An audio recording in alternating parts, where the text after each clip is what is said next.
that up. All right, here we go.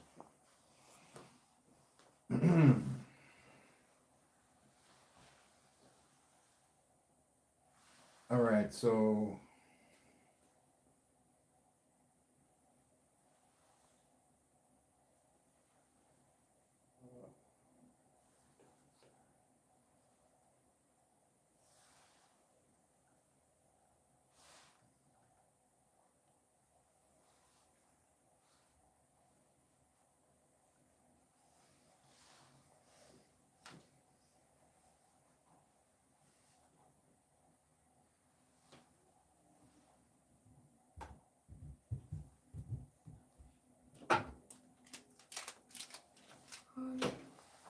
hello.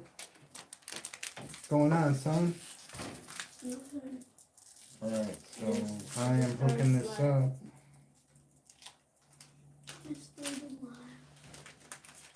Yeah.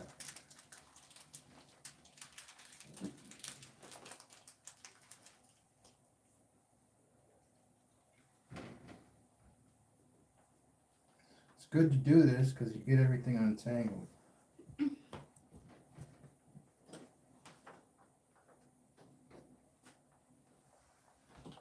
we go.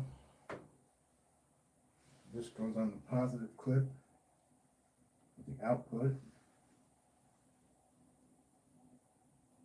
I'm going to try and keep the light engaged on the output.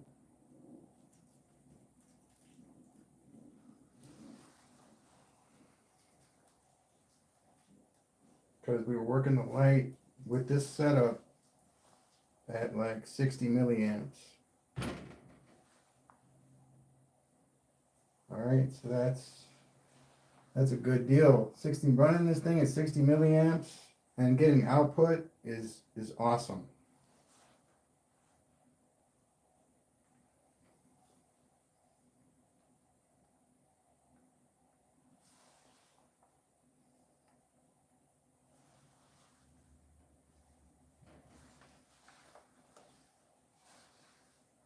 So this goes to the negative, the output. Looks like we're going to have just enough room for all that.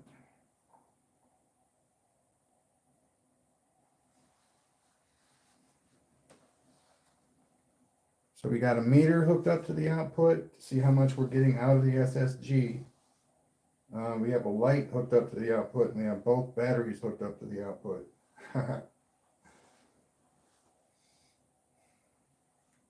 But at different intervals of time, you know, that I got relays going, so it's all good. All right. Moving along here. Okay.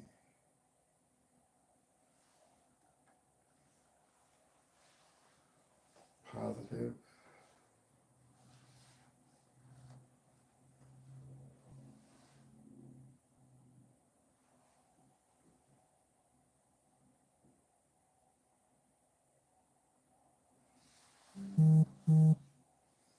Okay, now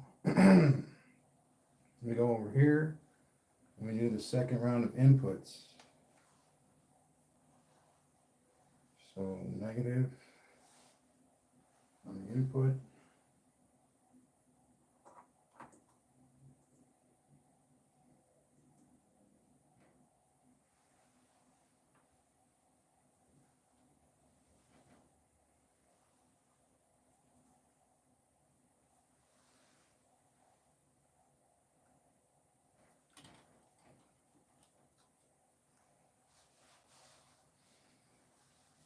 Positive on the input. Oh yeah. And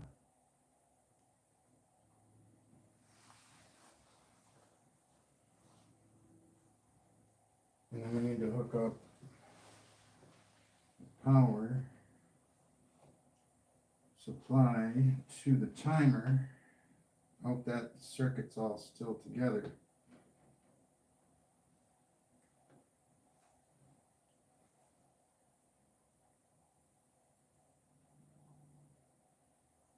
All right, now let's check and see if it's working. Bingo. Both switches throw at the same time, so alternating them makes it work. But it does take about 380 milliamps to have it the switch on constantly like it needs to be, and then turned off constantly. So that's why I use a power supply, so I'm not swapping a battery every 3 hours. All right.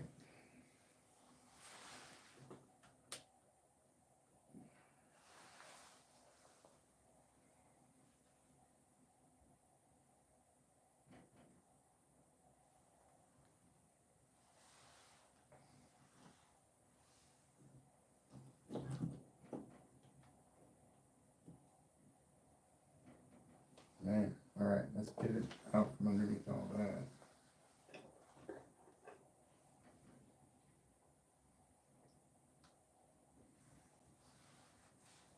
Okay, let's get her started.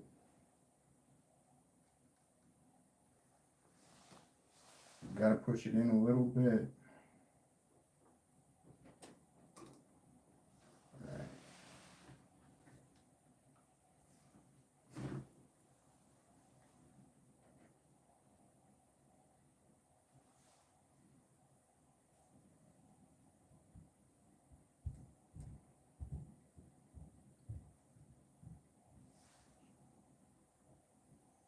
Now with the maglev, it is super quiet. Super quiet.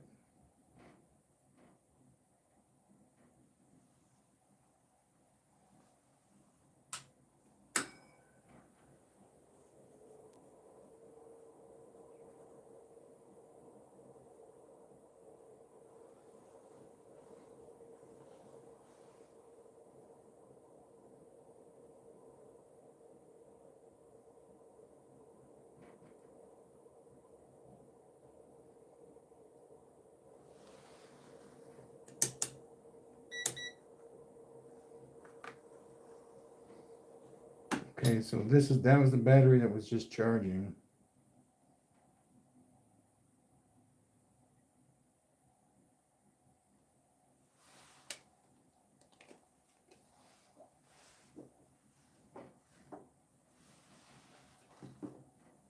We'll keep an eye on that. So it's hard to tell right now whether it's actually on or not, and it is on. It's freaking nice, it's quiet, it's cheap.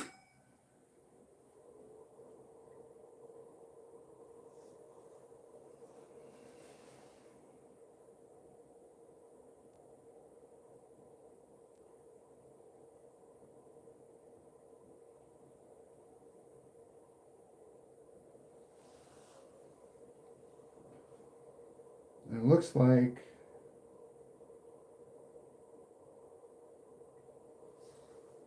this meter is syncing up with the other battery.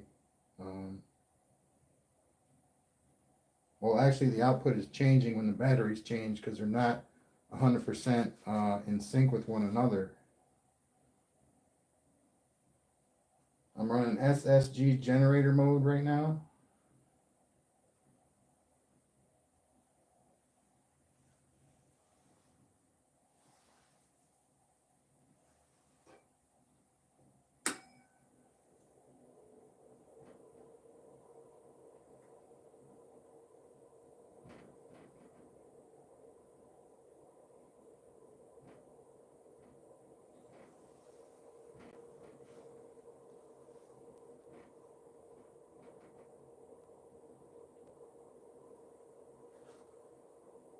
Hey, yay. Thank you. Welcome to the channel. My name's Papa Bale. And I got something I want to show everybody.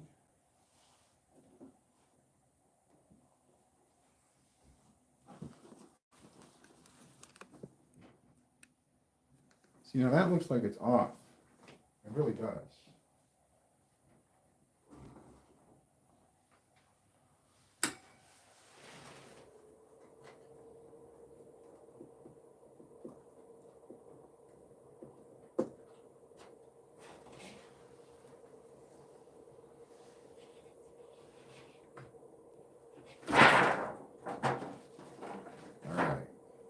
should work.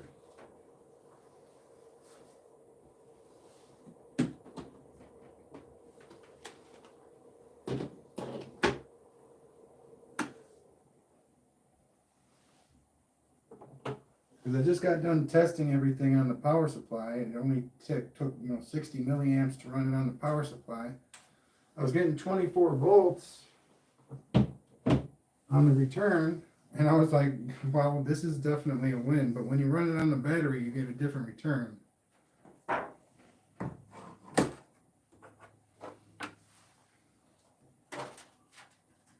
Oh man, this thing is in the way. I'm going to have to remove the counter rotator for a moment.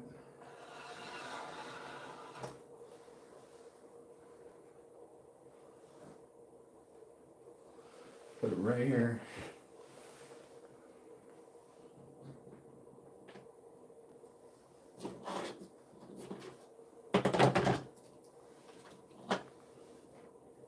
This thing is awesome that I'm taking down right now. It's freaking, it only goes 1,000, but if we could get any way to get a reading on it, it'd probably be pretty cool.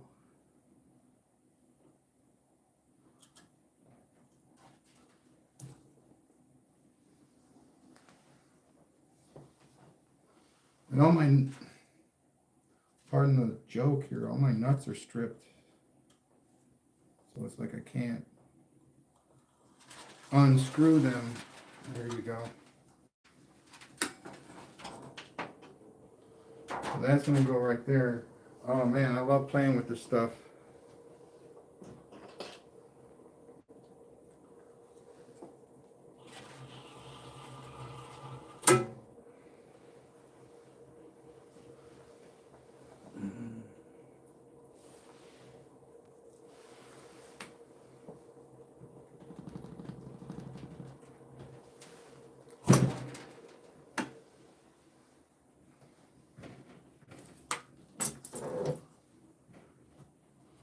So I need to back that coil off a little bit now that I'm absolutely sure that it's working.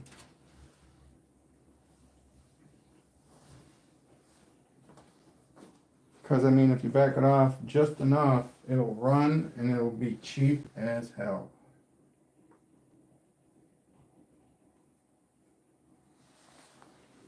But I guess you gotta let it speed up a little bit because the the magnetic field spreads out with the speed.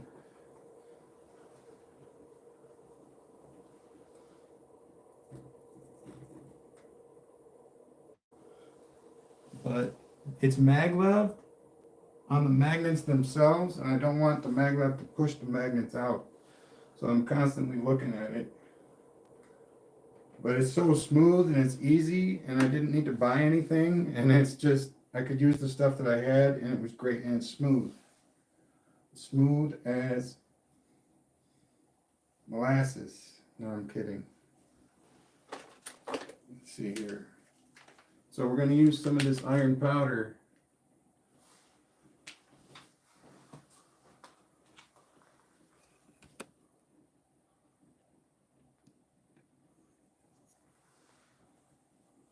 There we go.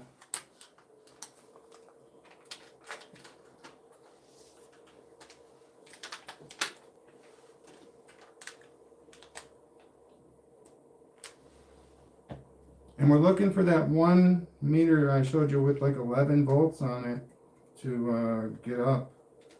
That's what we want. That's our goal.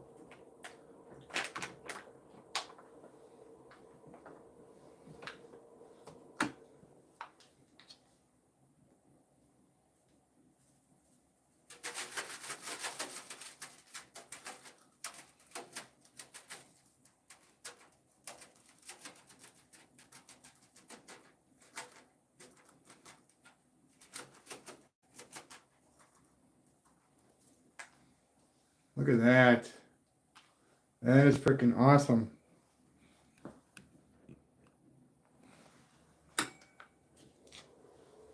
So you can see where the field is and where the field isn't. And it kind of is different than what you would expect. But, oh, look at that. The magnet is totally being lifted up off the table with the powder, man. That's awesome.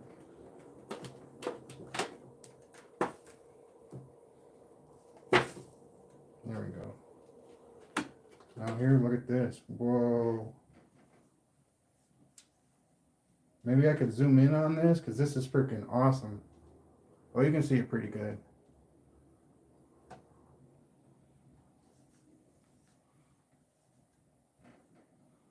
Wow, dude.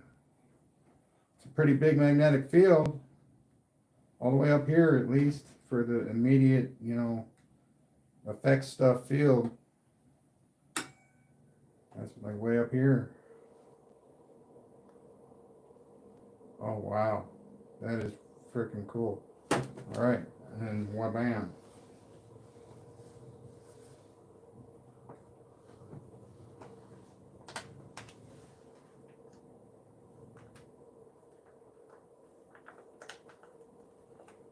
All right. So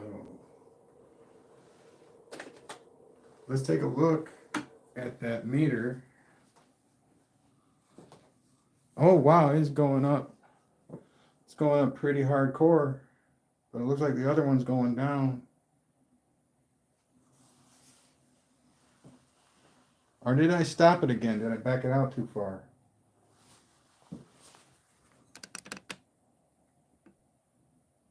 It's hard to tell. It's really hard to tell because it's so smooth.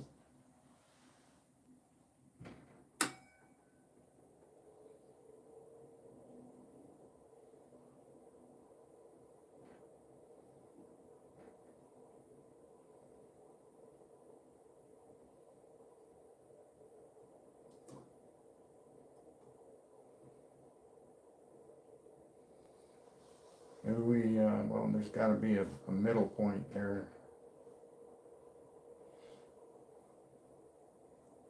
Gotta let it build up some speed again.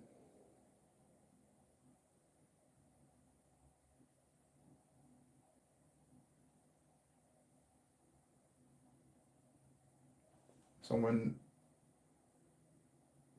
hold on, let me just try and figure out which one's charging right now. I think this one is charging and that one is hooked up to this battery right here. So that's on, there we go.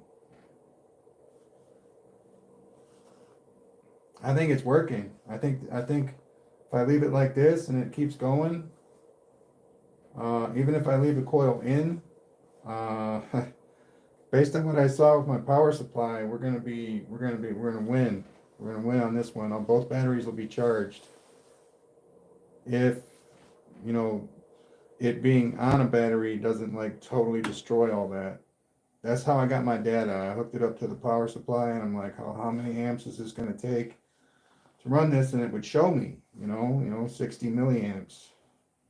But it also said we were getting 20 volts out of the power, out of the output, with 12 volts in. So the power on the power supply is obviously quite different.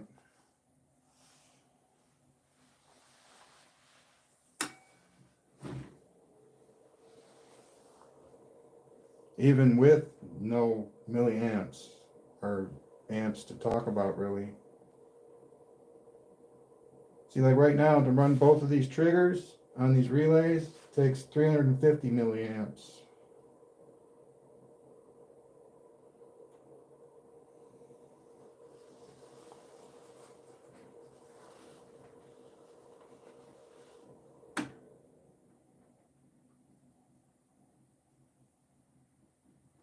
Excellent. So I don't know. Based on what I know for like to be true, these are gonna die sometimes in the next 3 days. But you know, I got the coil configuration down to what I consider to be an optimal running numbers. You know, like 12 volts would be 60 to 100 milliamps max, or you're not gonna, or it's too much, you know. So how I did that was I put, I have this 16 gauge coil with the trigger in it. So you get some power from that and it makes it go faster. And then you get 1,500 turns of 20 gauge connected in series with that drive coil. So you get it as a drive and as a resistance, added resistance. And 1,500 turns of 20 gauge is, even though it's 20 gauge, is it's only 8 ohms of resistance, but the length of the wire knocks out all the needed amperage to run it. At least from the power supply. But look at this. It looks like we're going to win. Looks like we're just going up. Definitely going up. And this is how I believe the SG is supposed to work. But look at how fast it's going down. See, I don't know. We'll have to see how much we charge up. Oh, the wheel's moving faster though. So that'll work in our favor, I'm pretty sure. What I was going for was a lot of my coil combinations didn't have any output. As a matter of fact, since it's not lighting up, I'm going to turn that off. Flipping the switch is all I really need to do. And that should add some speed immediately. And it should put less drain on the output. Because even though it wasn't lighting up, it was still sucking power off of that line.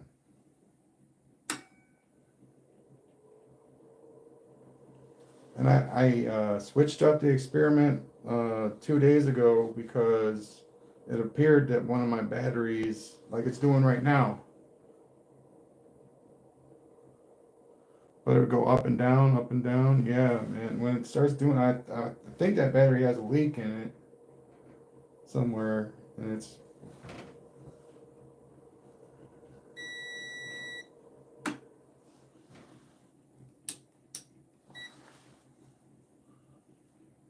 kind of hard to tell, but and then a 50.5 voltage drop when it swaps from being a generator to a drive, or from being stashed to being used.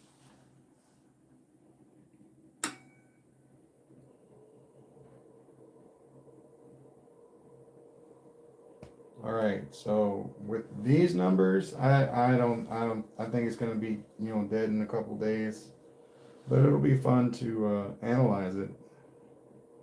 I've been watching it really closely, and that's why I was excited with this coil configuration and the 60 milliamps, because it would be going about this fast, maybe a little slower.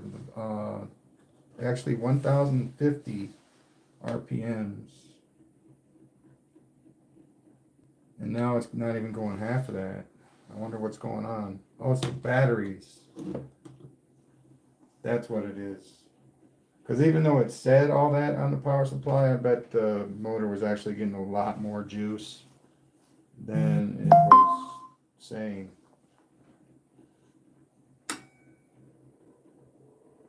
But it's going to be interesting to see what the batteries can do.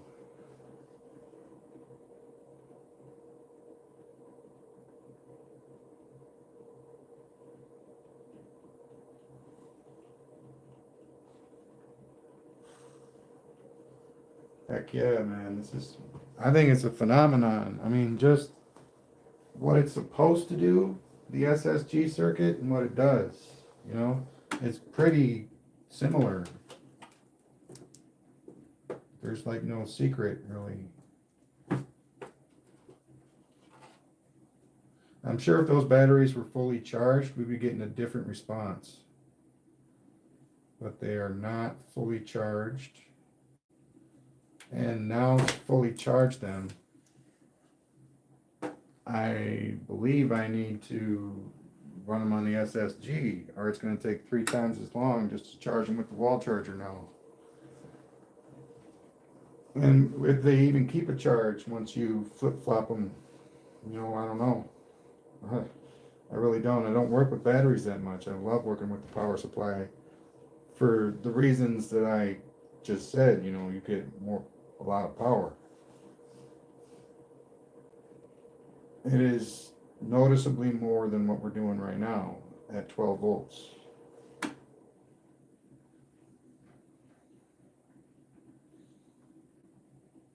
But a good way to, you know, test and see if we're coming through, because it was at 1191.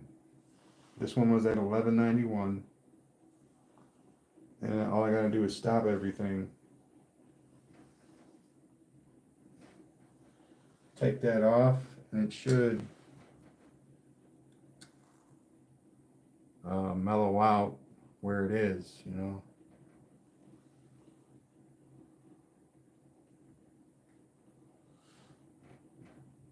So I think it's going up. I mean, honestly, I mean, it's going to keep going down, but it's going to keep going down slower. I don't know. It hasn't been running very long.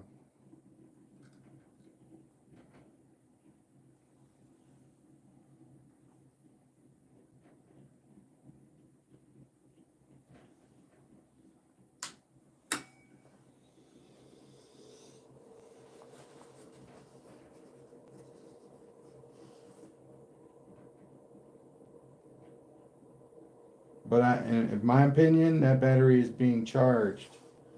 But whether or not it will keep that charge, I don't know. And whether or not it's going to charge faster than it spends, I doubt it. I mean, just look at how much. Something's definitely not right with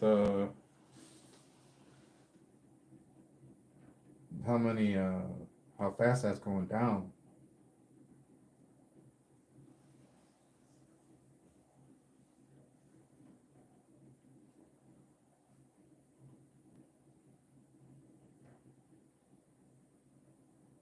Now, if we were to add a resistance, and I have a way to just plug it in, this is what we're doing.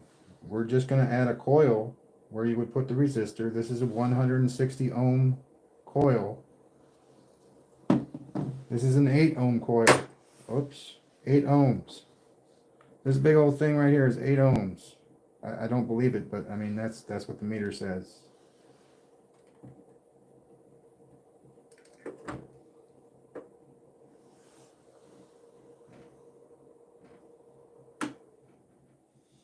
And yes, we are now stabilized at well above where we started on this battery, and that's awesome.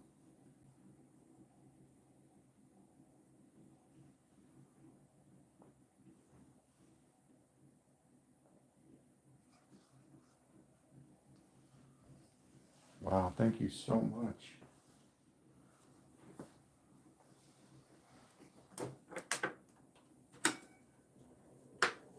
So I don't know. I think my passion lies more with the magnetism side of things than it does with the electrical side of things. So it's like everybody wants me to tell them what I'm doing, and I'm like, well, I don't know. I'm making it so my magnets move without me having to move them. That's my ultimate objective. So the electrical generation side of things is just an awesome byproduct of what I'm really doing.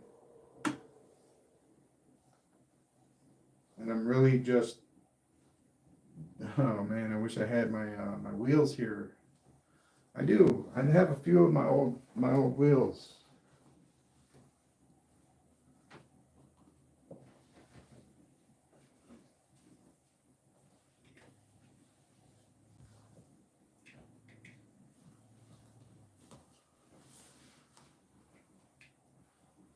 All right, so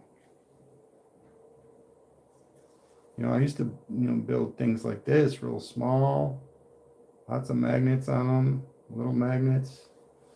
And I really wasn't getting the response that I wanted from doing this, but it was really fun. And I actually made this look like the time machine thing. It had, you know, spokes like almost a surreal, and it would move, and it was great. It's a great idea. It's like the thing inside of it would be still, the coil would be still, and then the cage would move around it.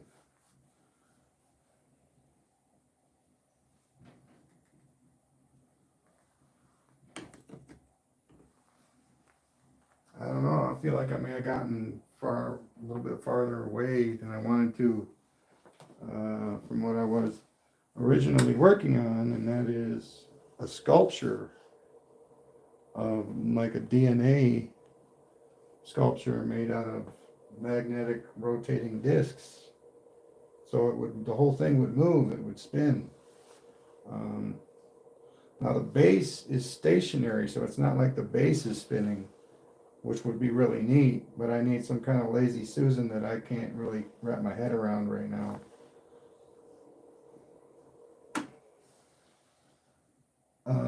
But all the pieces are supposed to spin.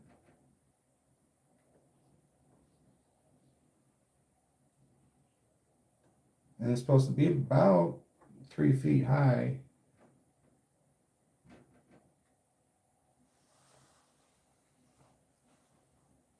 Yeah, I moved it too far out.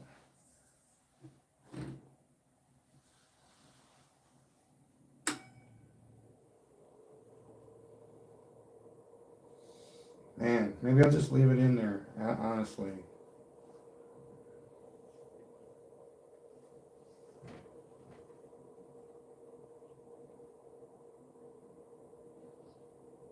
And so what it's doing is it's taking the power from the battery and shoving in basically all of it out through the output. It's taking the very little bit that it needs to run the motor. But that, of course, those two numbers are different. Now with the power supply, it said that that number was higher than what I was putting in.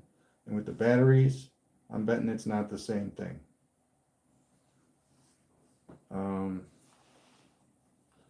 What I would need is an amp meter, one of those analog amp meters.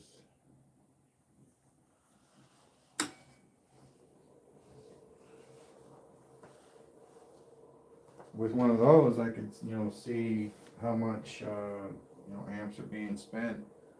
And really, it's very stable. So, I mean, it's not like the meter's going to be going like this. It's going to be going like that. Because when I said 60 milliamps, I meant 60 milliamps solid. With very small, minuscule fluctuations that would go lower at 12 volts, all the way down to 50 sometimes. But on average, definitely 60.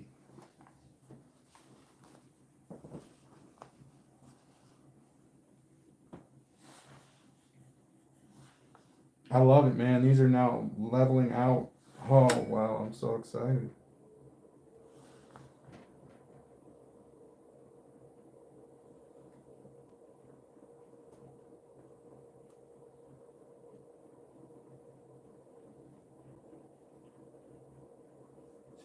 That is so quiet. This rotor makes a lot of noise when you ride it on the bearing. Basically just put a bearing and then let it ride on it. And it'll sound like a buzz saw. This is that same rotor that made all that noise. Lift it up with a magnet and voila. And then I tried to, because there's a little bit of space in the holes, I got some dryer sheets, and because it was paper towel was just too much. I know how that sounds, and it's like it would rip before it would get to where it needed to be to fill in that space. So I just used whatchamacallit, dryer sheets.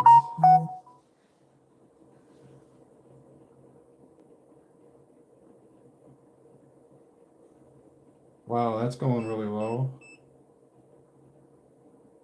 See, this is why I think there's definitely a leak in the battery. That's not normal.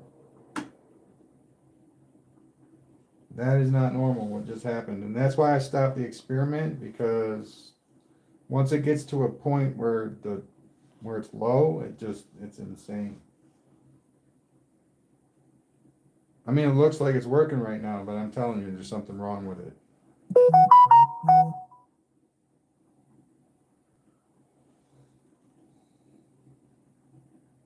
Because there's a voltage drop of about 0.5, like right here. Here we go.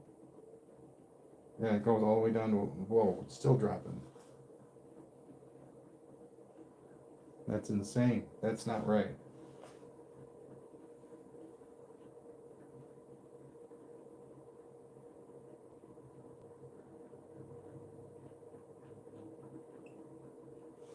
All right, so that's going to be on the docket. I got to get a new battery, because this happened to my first set of batteries too. That when it goes all the way down to nothing and you can't use them.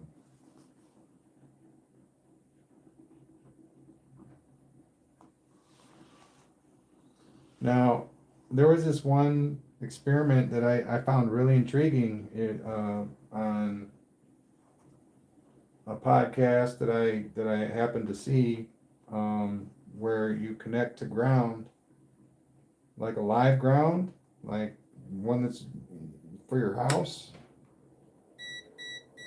I've seen a Tesla coil suck energy out of the ground. So I would assume that connection alone is what was making everything work. Because cold circuit will suck energy out of the ground. That's at least what I've been led to believe so far.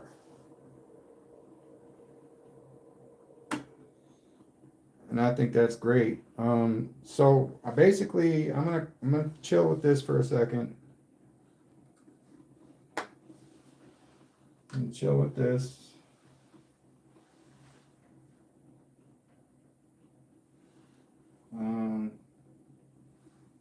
Because that battery, no, I don't want anything to happen with that. So I'm gonna just stop right now. All right.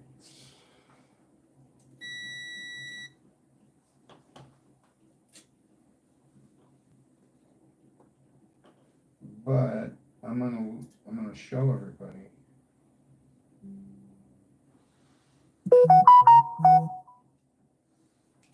Yes. Hook the power up to the power, and then we want all but that one to be disconnected. And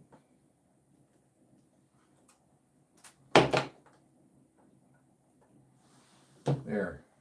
Okay.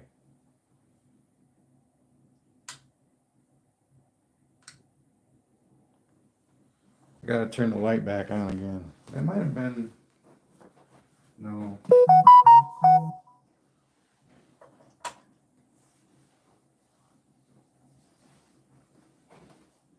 Because the SSG light was not on. The load was good. A battery load is a good load, for the SSG.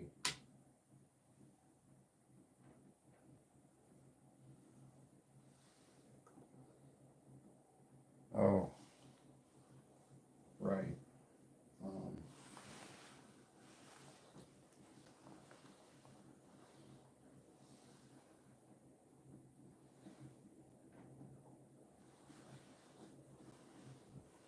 I accidentally, in my haste, unplugged the multimeter from the output.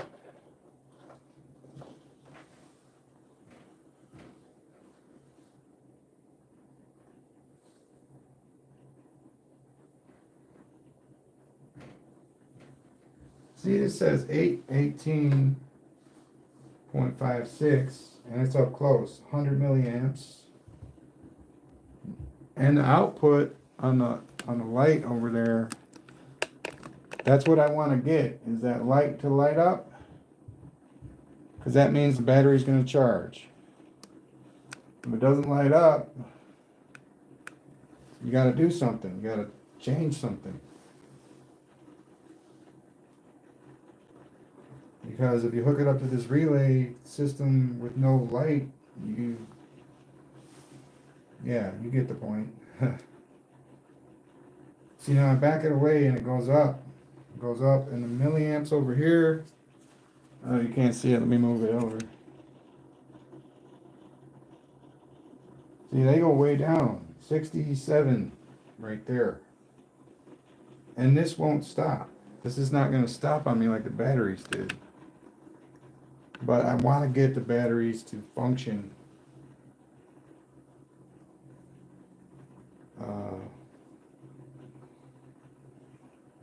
You know, 12.26. It should, 12.5 full battery. Should be able to run this for like 3 or 4 days. 2 of them.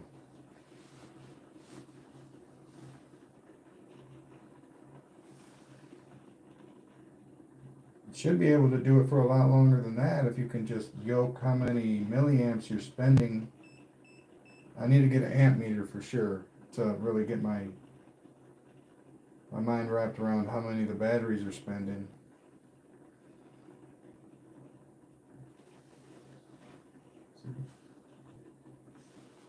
$54, $55 milliamps at 12.27. This is the ideal. And I mean, if you can get it lower, but this is the ideal right here. It's moving literally at like 1200 RPMs. Maybe 10, maybe 1,000. Let's see what it's moving at. Oh, wow. Okay, nope, 765.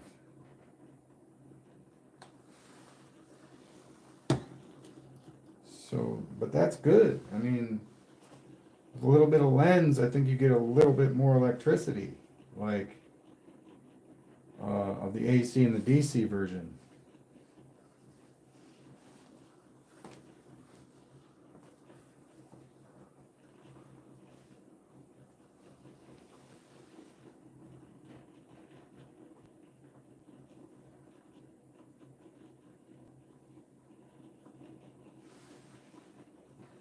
So, watch the light if you can see it. There you go. Maybe you can't see what it's doing, but it's definitely getting brighter when I move the light away. Or the coil. I can move it up close, and it'll go dimmer eventually. Now let's back it out.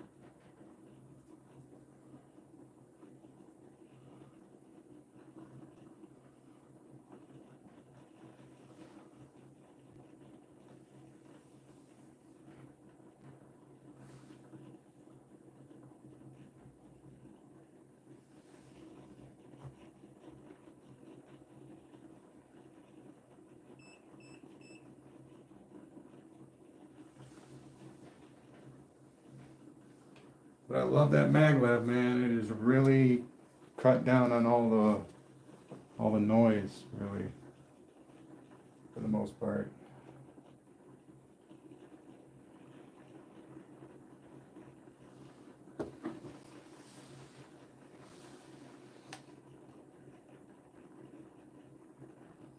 $750.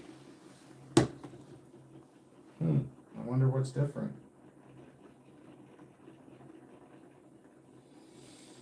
But yeah, look at that. Now that it's going faster, the amps are going down. So it's like 50 minus, it's below 50 now.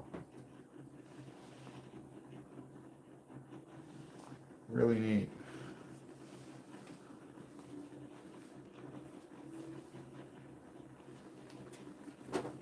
So I got a checklist here of what I need to get, and another 12-volt battery is definitely on the list. Oh. God, I'm glad I'm not trying to do this in like a plastic bag. Wow, that is so amazing.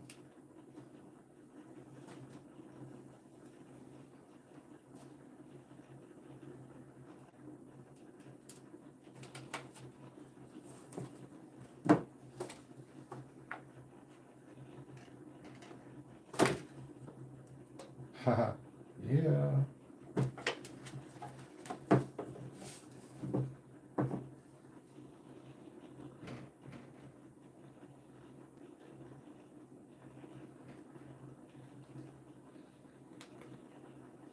And then there's that hole in the center.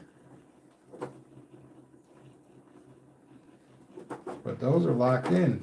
Oh, they're locked in all the way over there. That's pretty amazing. Oh, no, they're not. Okay.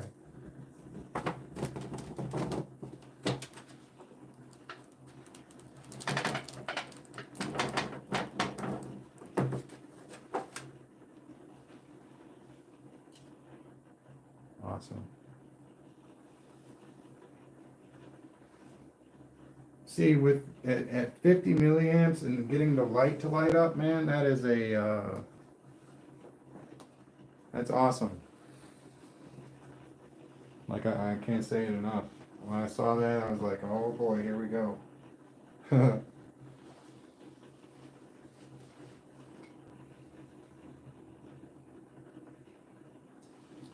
Got my crystal here.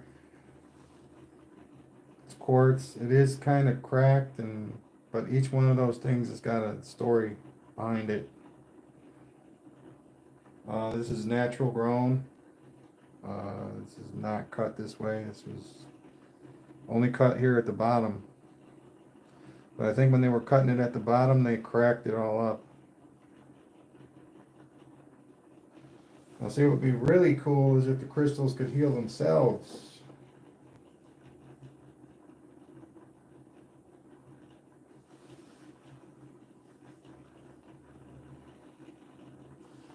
So, I mean, it was so intriguing, this other SSG build that I saw.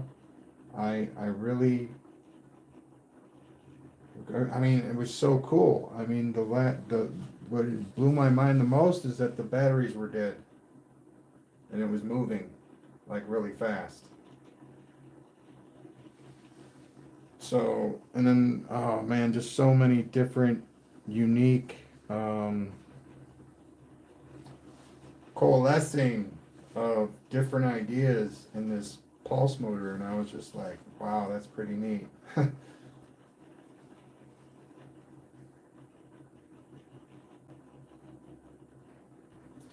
over here we got an amethyst sphere.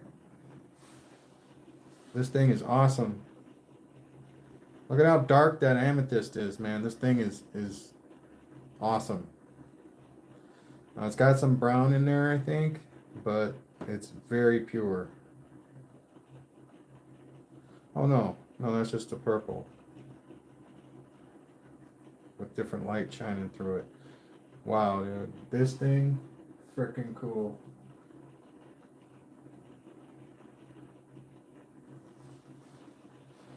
And then they got a smaller fluorite sphere. Purple and like a teal green. And a clear quartz, I'm pretty sure, is in there. It's beautiful. But as far as I can tell, it's like a Neapolitan of the gem world.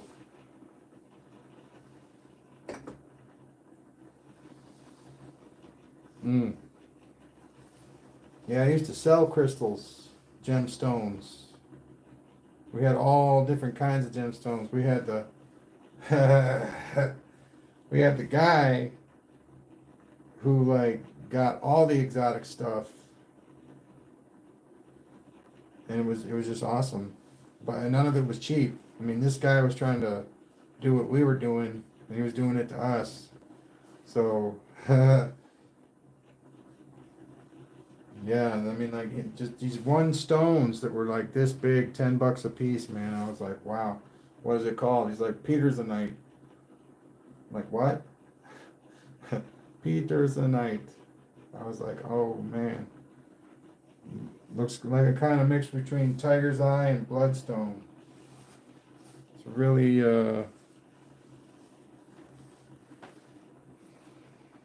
intricate stone.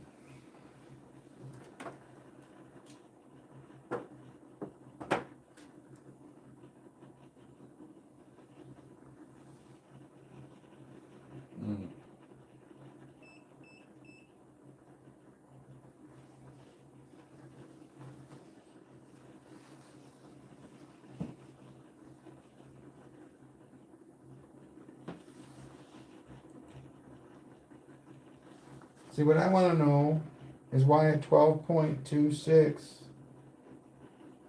and 50 milliamps, we're getting 23.66 DC volts out of this.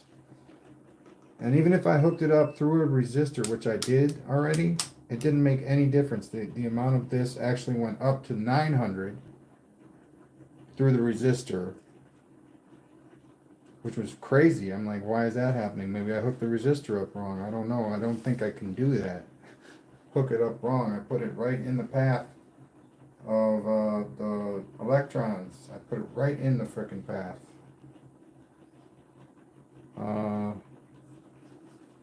Yeah, man, this right here is a definite win, but with the batteries, it says something totally different.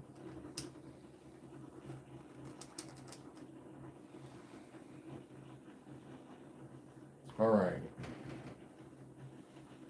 So I got an idea. I'm just gonna hook the battery drive cycle up for the one.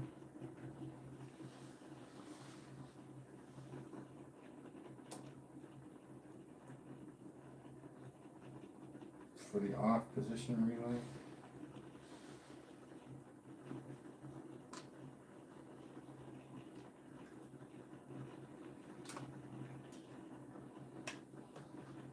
All right.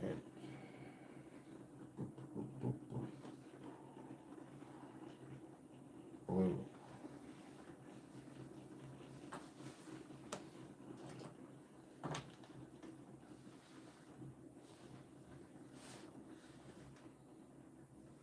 Okay, so put this up to the positive.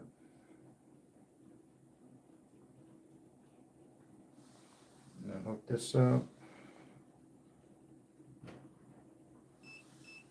Yeah, look at that. That's with the one battery hooked up. Look at this, man. That is 12-volt battery, 30 volts of DC coming out of this thing.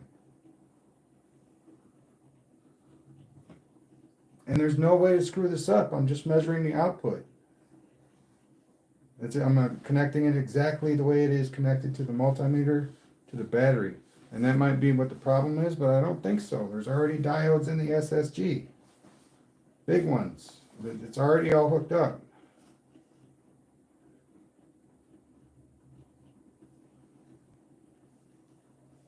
So I think that's good. But I guess when you got one battery that has a leak in it, it doesn't perform as well.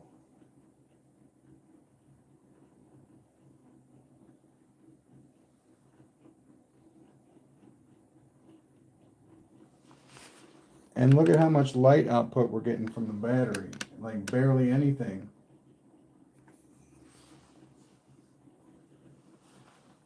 Oh man, that's maybe I'll go series for the drive and series for charge and do 24.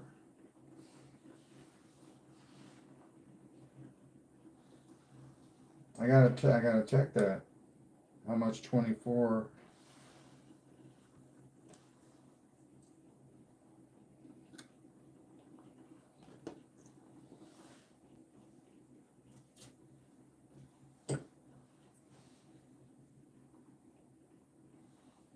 See, I don't mind running 24 as long as everything's 24, you know? And I think the only thing that wouldn't be 24 at that point is the SSG, but it'll scale up as long as everything's equal on both sides.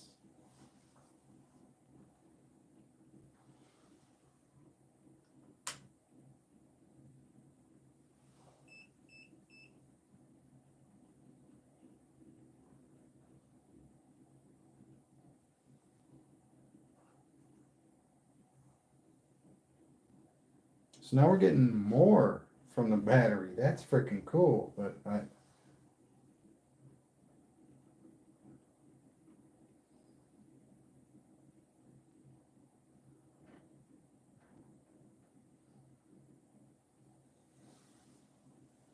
We're not getting any light output.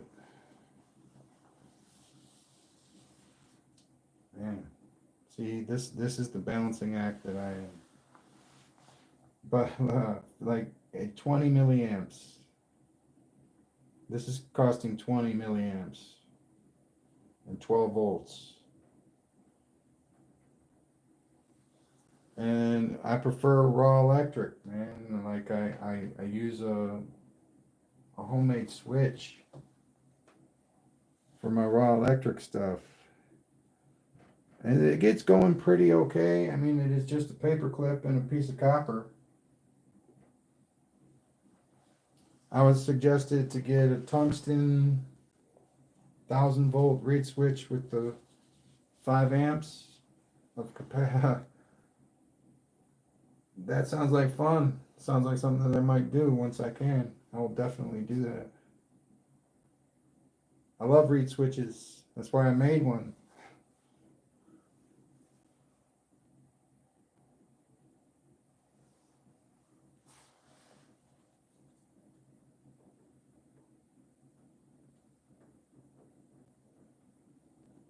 There's the light.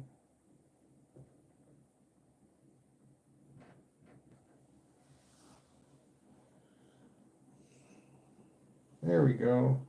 That makes sense now. And we're still under 100 milliamps. With that speed increase,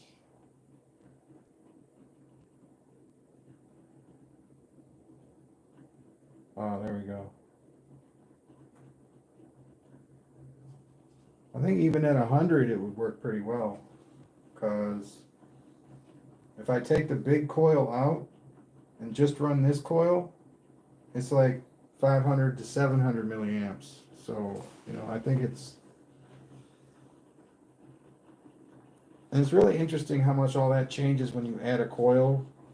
And it's like, even if it's part of the drive system, it doesn't have to be on the wheel.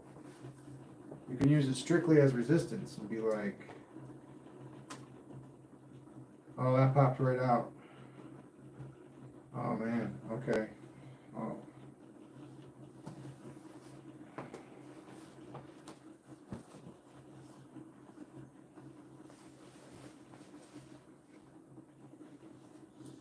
Cut this off. You get to see me work. Oh.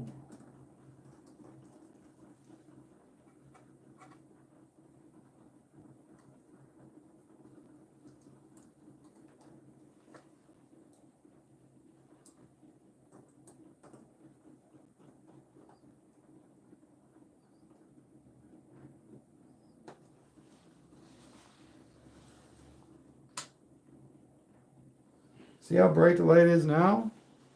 Just using it as a resistor. The light goes way brighter. It's totally not on the wheel at all. There's no way it's generating anything from the wheel. It's just there.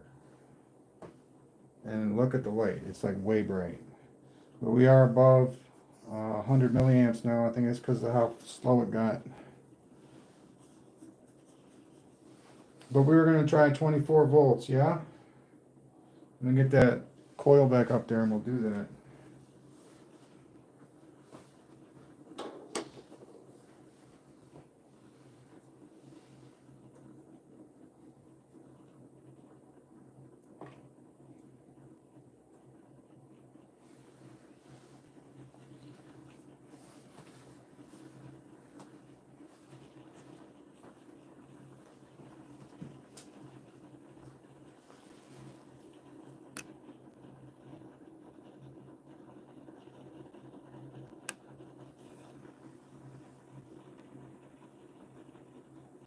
Yay.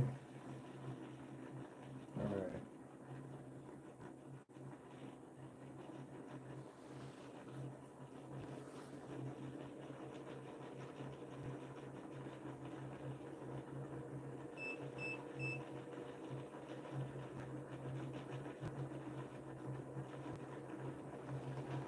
So this is two 24 volts in series.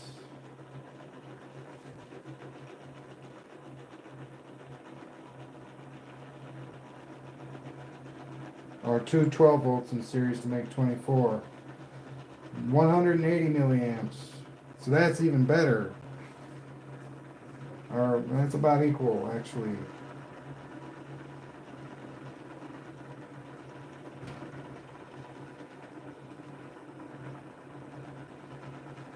Might actually have to put another coil in.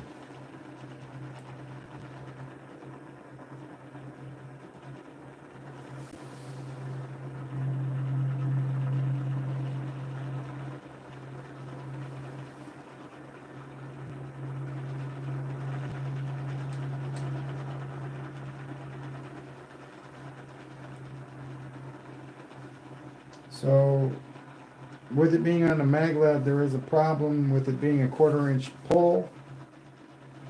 Once it gets too high, the pole starts to vibrate and shake. And that's right around where too high is, right where it is. So it can get going pretty fast, but then it'll start to shake. Like when I ride it all the way down to the ground, it doesn't shake. It'll go up to 3,500 RPMs and it won't shake. But it'll make a lot of noise.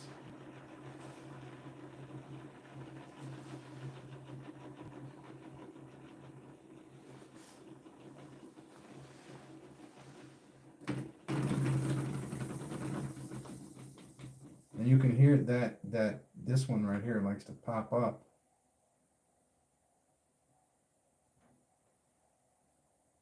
I wonder what I can do. And you can see the fiber from the dryer sheets. Maybe if I put another toroid on the top, I have to glue it on there.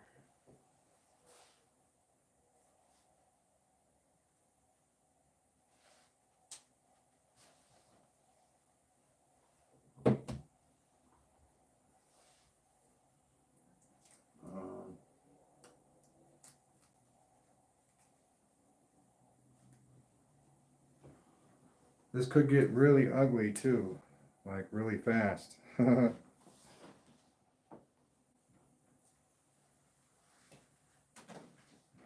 Alright, so from what I know, the south is facing out and north is in the middle. Let's get our tester.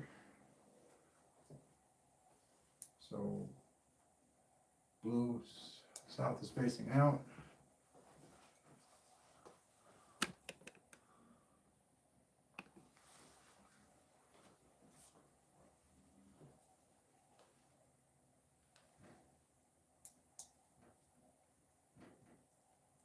North is in the middle. Sweet. All right, so what we want to do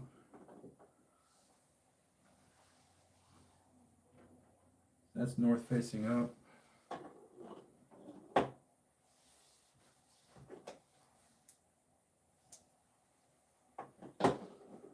Is it going to be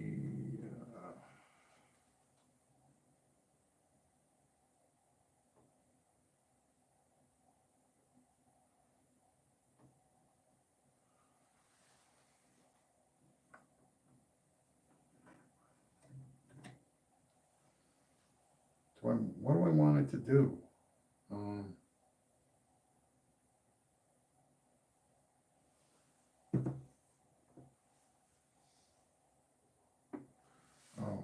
Let me do this because I need to reuse this thing.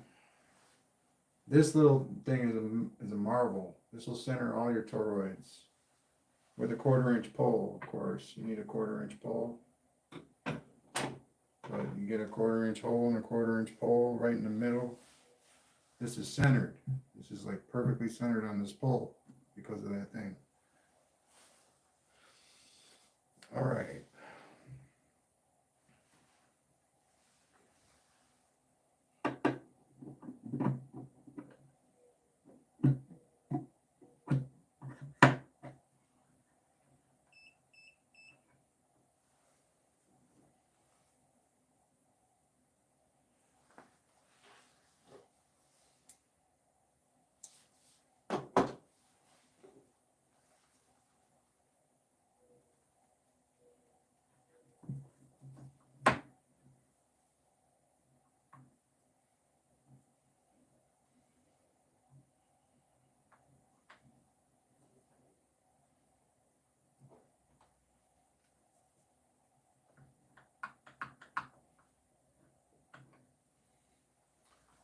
Well, that won't stay there. Huh, I don't think that's right either.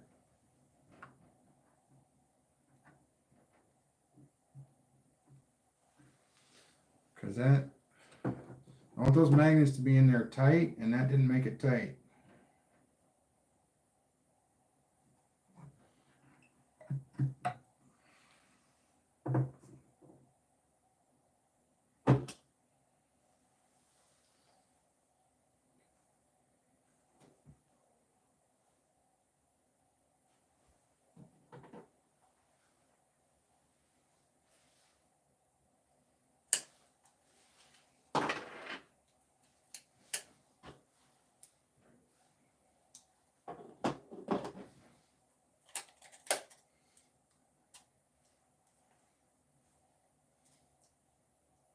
And this will act as a further maglev, the way I'm doing it.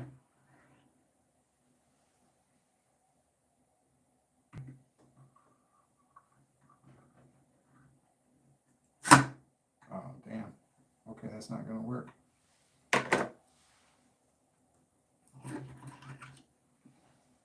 So it has to go the other way. Damn, but why doesn't it work?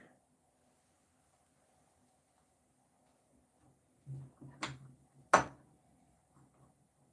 it's not going to work.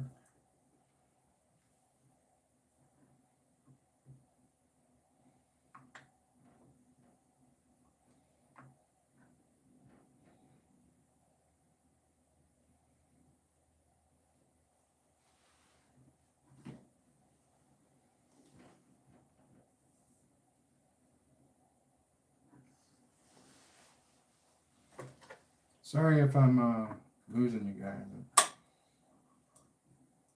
I'm just trying to do this safely. Yeah.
God, no, I don't feel right about that.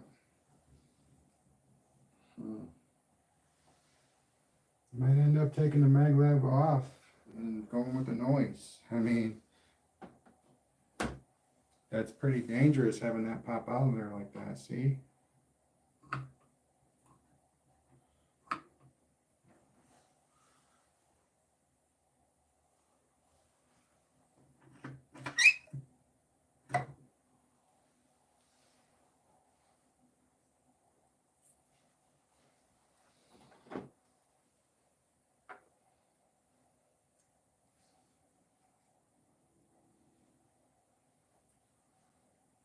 Alright, let's see if that'll work. I think we got this. Because this will hold the magnets in place.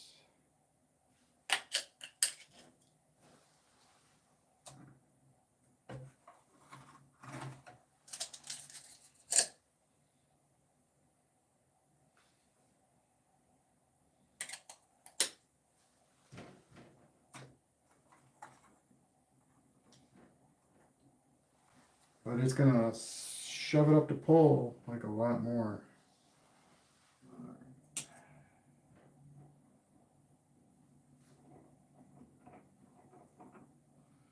Now this is gonna be harder to center.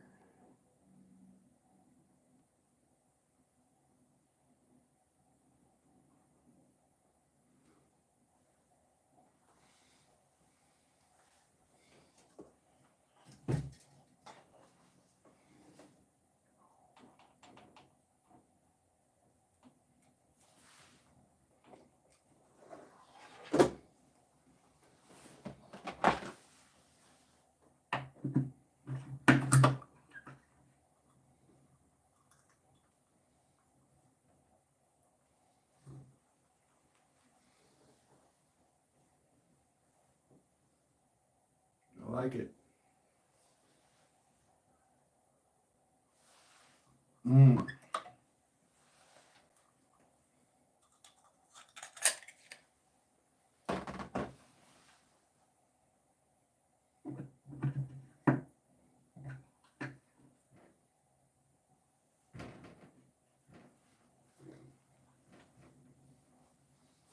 All right, let's give it some juice. Sorry that took so long. I wanted to find the best way to do that without it.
Yeah, I really wish I could hook the relay back up right now.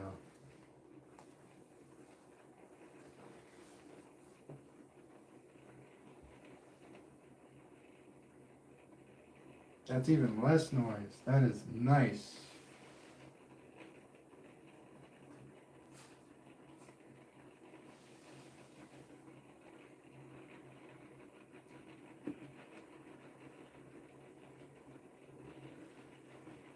The light goes really bright when you just take it off and use it as a resistor. It's still in the drive, so it's still cutting down on the amps, but it's not affecting the wheel in any way.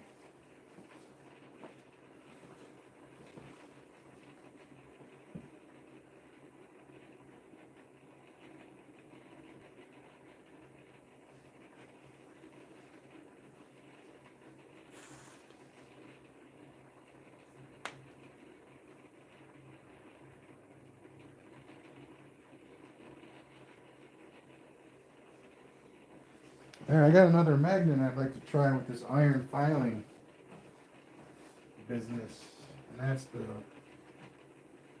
3-inch flat face ferrite magnet.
Wow. You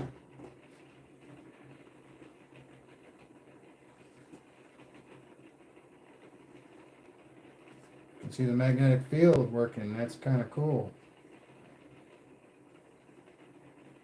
Okay, let's turn it on its side like this and see what we get.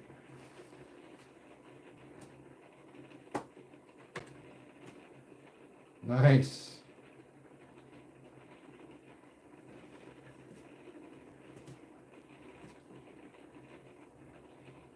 That's awesome.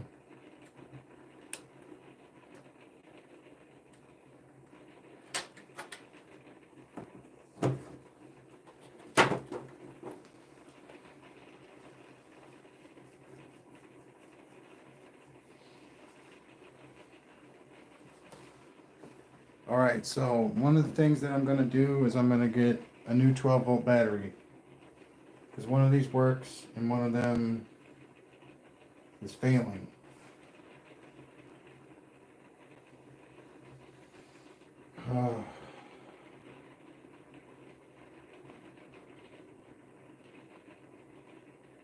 There's another thing I want to show you. It's my toroidal. Well, it's not toroidal, but it's axial flux. And see, I do a lot of radial designs like this. But I've been dabbling in axial flux as well, where the magnet or the electromagnet would either be on the bottom or the top, and aligned with the axle. Right now it's perpendicular to the axle.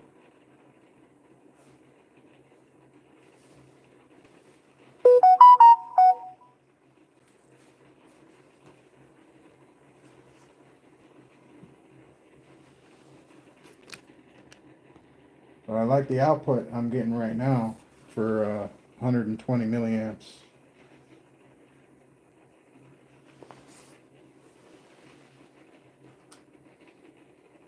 I tried putting one of these coils in the front and where it's at, and it's just way too much.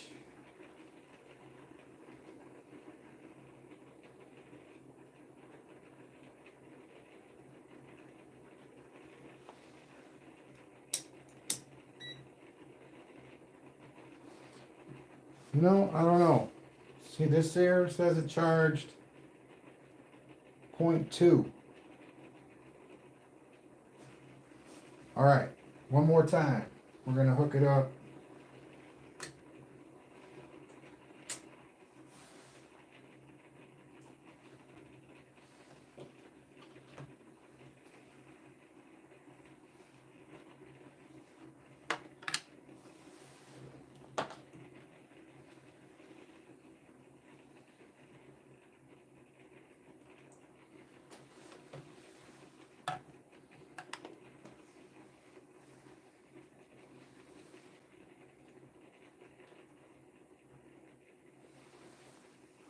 And that is now off. The motor is just awesome. All right, so that's that. Now,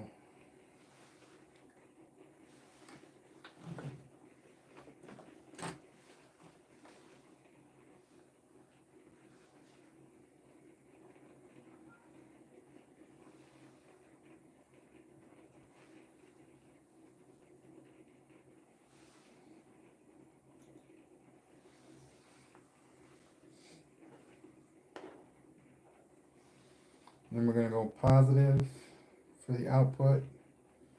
So these will be perpendicular to each other on the relays. So I do an input and then an output. So when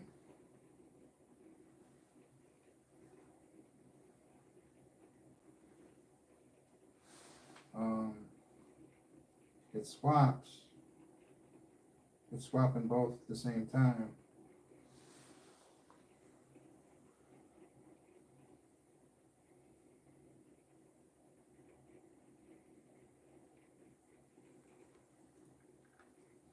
Now, this one is going to be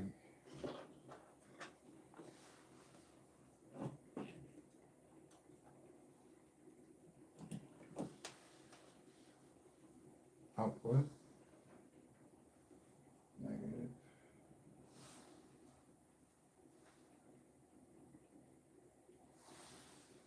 And this one,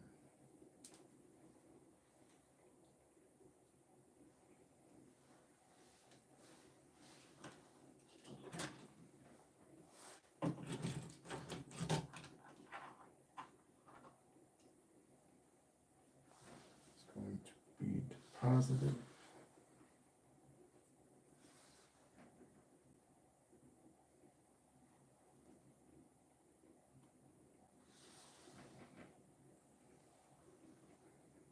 And this one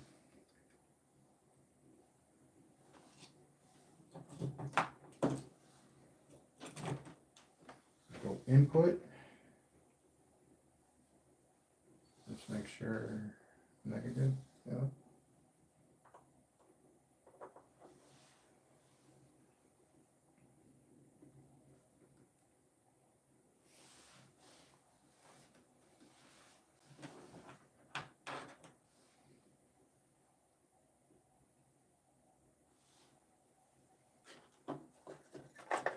And we'll put the timer back up here.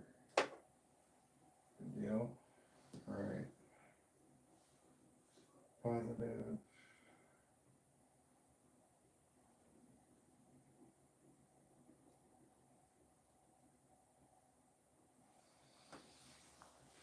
All right, now the power supply needs to go back in to the timer.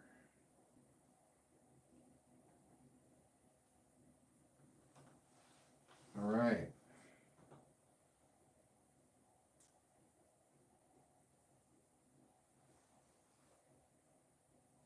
Now let me hit the negative with this power. It's amazing how it's still moving like that.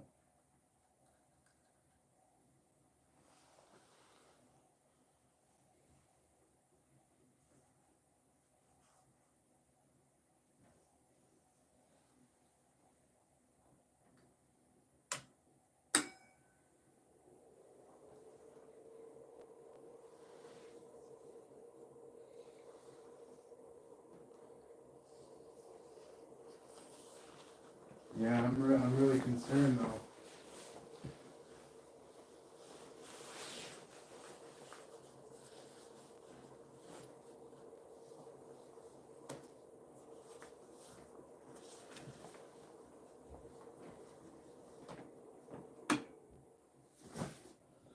So it's on 1 minute cycles of 30 seconds on, 30 seconds off.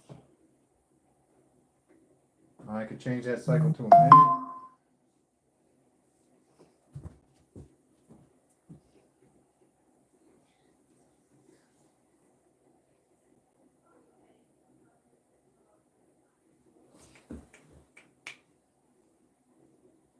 Excellent. 10 memberships. That's amazing. Thank you, RX.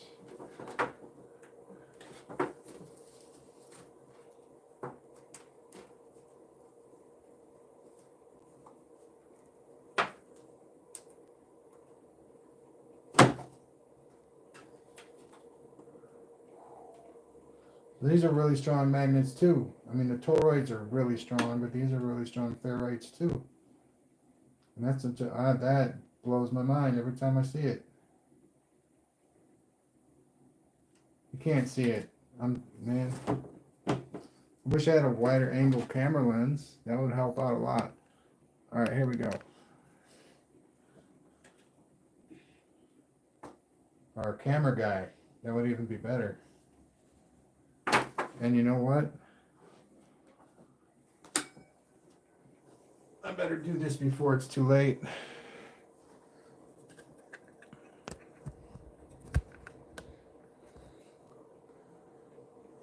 There we go. It's all the way down to 47%. Now this little rotor that I made, I put some, what do you call it, fabric softener underneath it because it vortex pulls air through the center and shoves it out underneath. So I thought that was pretty neat. Can even hook it up right now. That would be awesome. Let's do that. Oh no, we can't. Yeah, we can.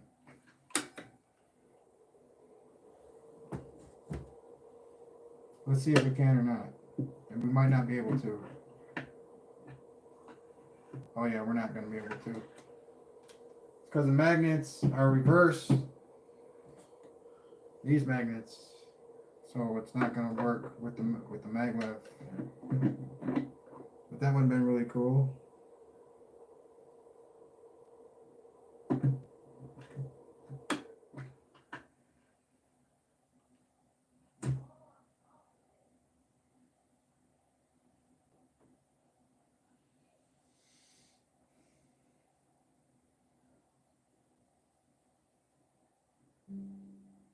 I love this thing though. I'm like, air filter, just short of air purifier. It doesn't ionize, but you know, it cleans it up a little bit.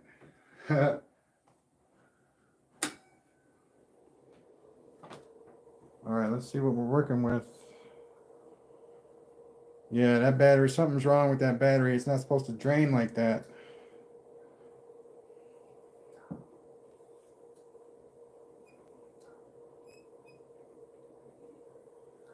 See how it's going up and down and up and down?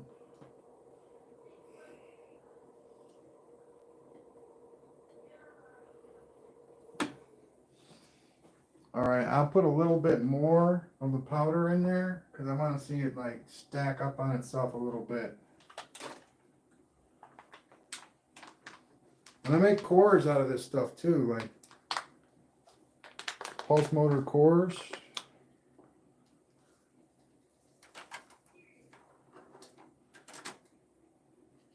See, it's not all iron though. It's not 100% iron by any means.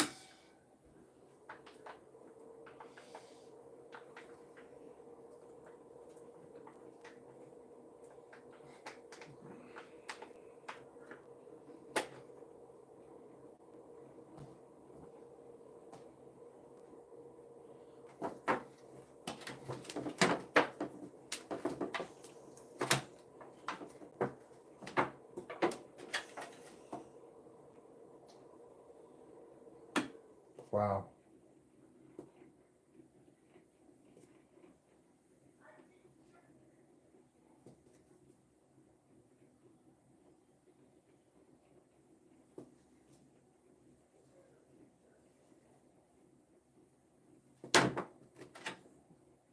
Boom. Why does it change color? That's weird. I like it though.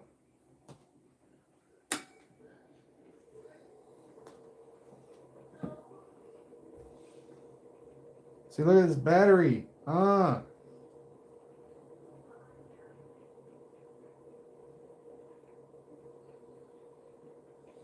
And I am running the SSG in generator mode.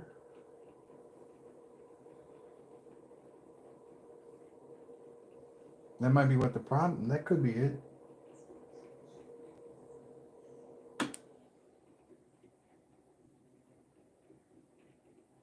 See, look at that though. When there's no drain on it, it's right up where it should be.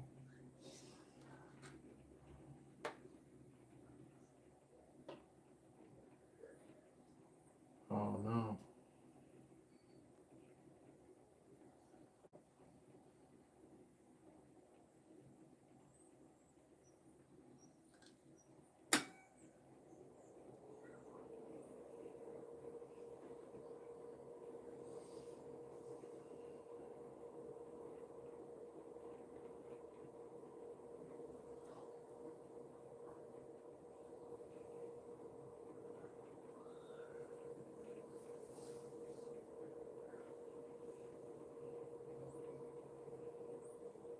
Hmm.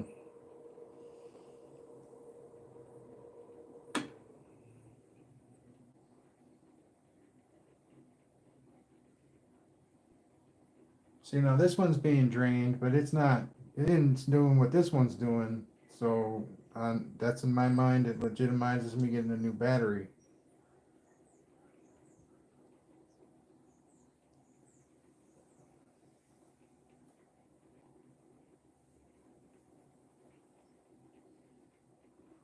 Like, yeah, we get a new battery, and this thing will sing for, I want to predict a week. It'll run for a straight week without me having to do anything to it.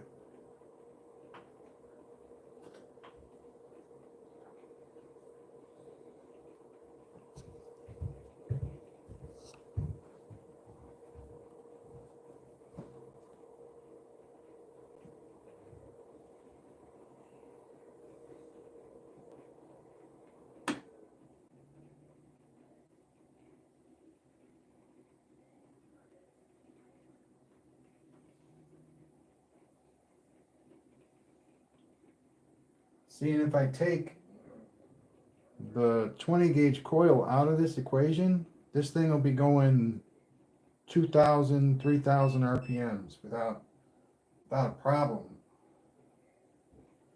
But having all that extra like resistance and you know, amount of energy the coil has to go through, or amount of coil that the electricity has to go through, it's only 8 ohms.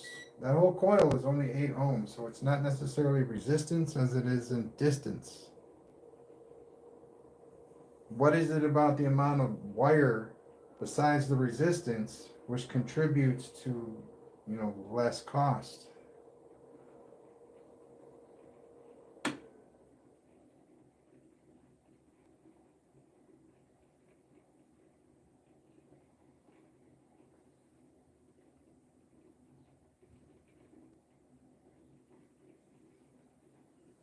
Oh man, and then I have 2 other batteries, but they're like stuck at like 1.5 volts. They won't keep a charge.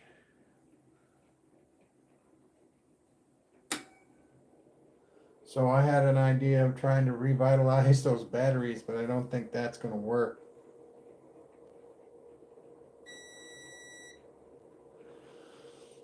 Like instead of swapping it, like take a good battery and then try to charge up the dead one. But the thing is, once you put a charge on it, it goes up to that charge value and then starts increasing from there. But once you take the charge away, it's back down to 1.5.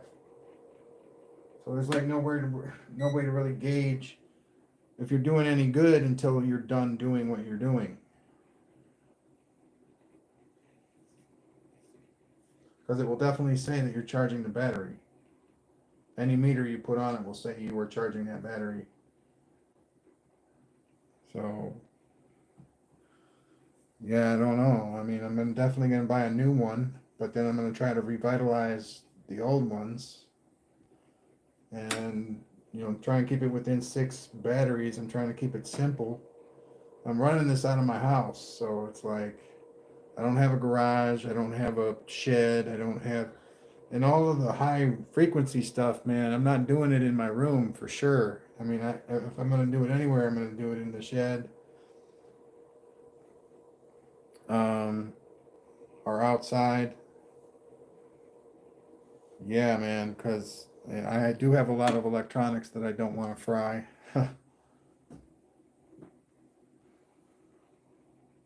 It's just not okay. It's not an all right collateral damage. It's not okay. Can't just shrug my shoulders and go, oh well, about that. You know what I'm saying? All that shit breaks. Excuse me. All that stuff breaks. You just, you know, I don't have a bunch of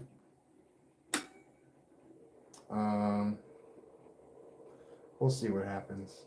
I don't know. Life seems to be on a really high swivel right now, so sometimes it's good and sometimes it's hard. I wouldn't necessarily say it's bad or anything. It just gets harder sometimes, you know? So, I mean, I do this when I can because I like doing it, and it seems like I do it a lot, but I really don't.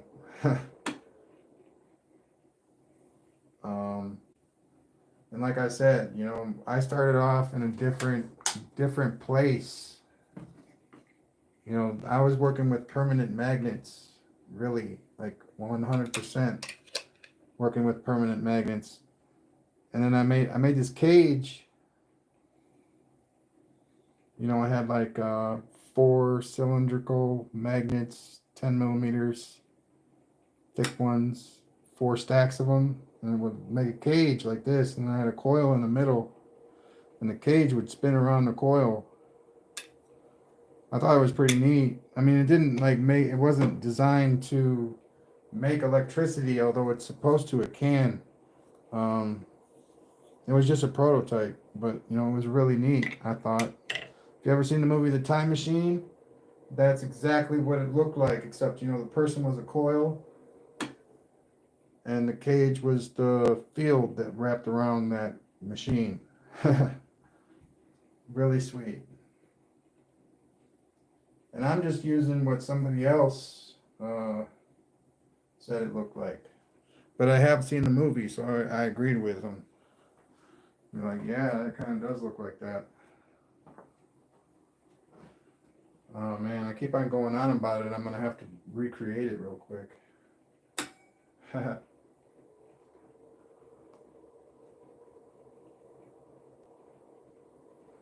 So I'm gonna let this run for right now. I don't know. We're below 10 volts on the one battery, but it appears to have stabilized somewhat around 10 volts.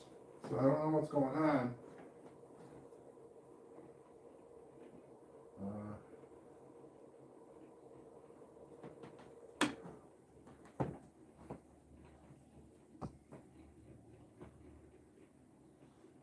it looks like it's charging up. It really does. And it was 11.93 at a standstill, so it did charge 0.2 or 0.02 of a volt. I wonder how much capacitance is inside these batteries for that, all that to just equal 0.02.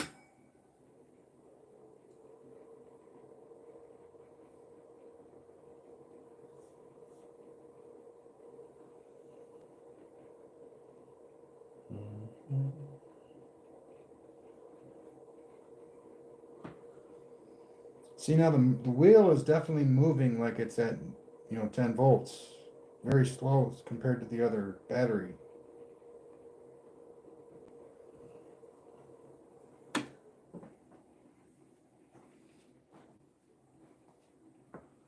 All right, I'm going to grab my other pulse motor.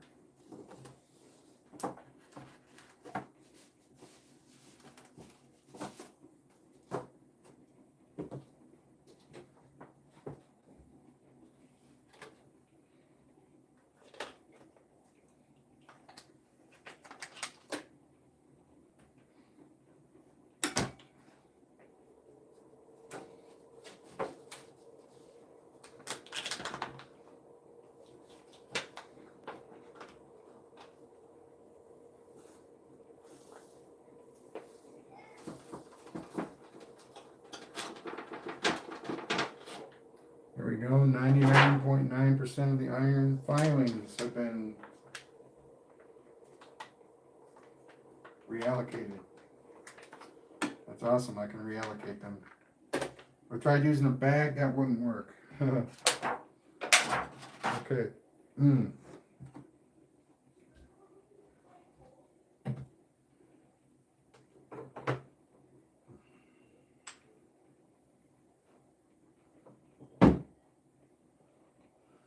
All right, I will be right back.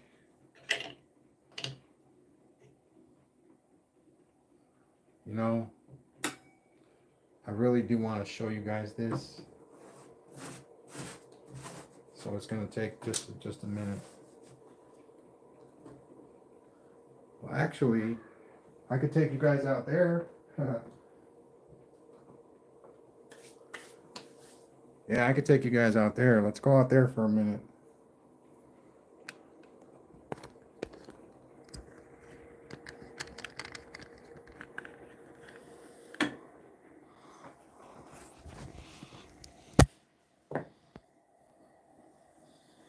Hey, Tiggs.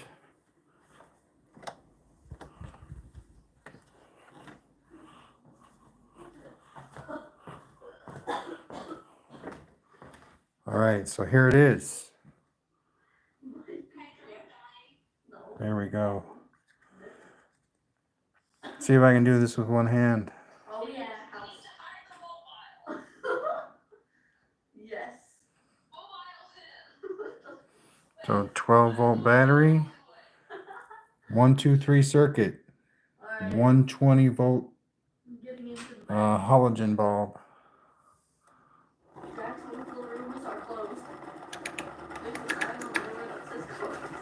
So this is just conceptual.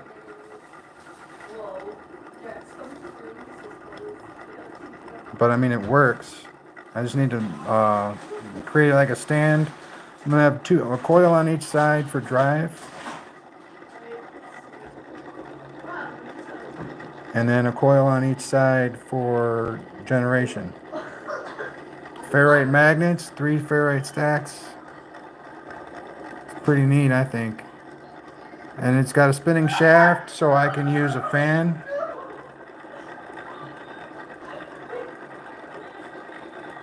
All right. And that gets going pretty quick, actually. All right. I really like that one. Oh. Counter rotators.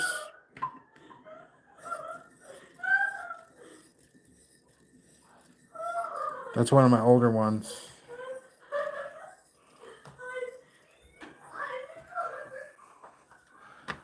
And my daughter's having a blast right now. Heck yeah. I love it when the kids are having fun.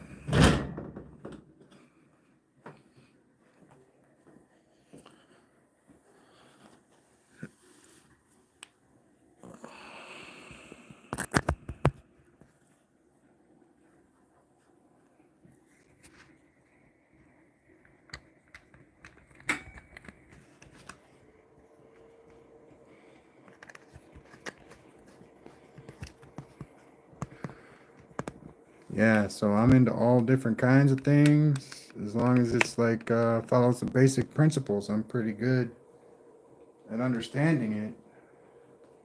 If you want to know, the basic pulse motor goes like this. You got your power supply. Then it'll either go to your coil or your reed switch. You can do it either way. I recommend going the coil first when you're using a reed switch, because that adds some resistance, you know, to the whole thing before it actually hits the switch. And then to the it goes from the power, coil, switch, and then it goes back to the negative of the power, and then that will spin your rotor just based on positioning. That's all positioning based.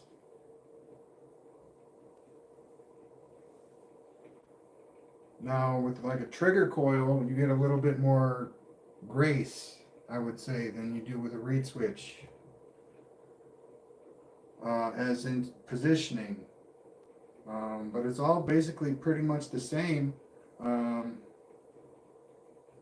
With the reed switch, you move it right here and you go one way. You move it here, you're going the other way, kind of thing. Trigger coil, you can go either way. So it's a little bit less based on positioning with the trigger coil. And then Hall effect sensor, I've used them quite a bit. I always end up burning them out though, because they apparently have weak circuitry for like raw electric type deals. Man, they only go 50 milliamps. You need to really put a resistor on those. I've used them raw and I don't have any that work currently. I'm obviously using too much electricity.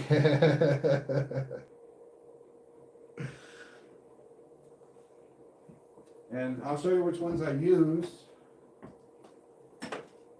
I still have them hanging up just in case, I can get them to work. But this style, these are the ones that I like to use. These are Hall effect sensors. Not the little ones that are going to melt, But these, I feel like these are like the same kind of thing. They just don't work all the time.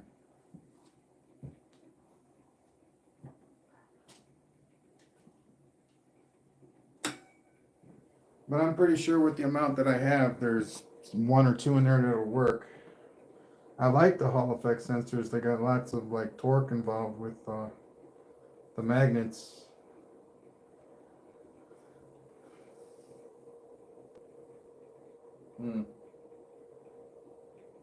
I love how smooth that's going, man. I mean, the maglev that I have under there is pretty spot on.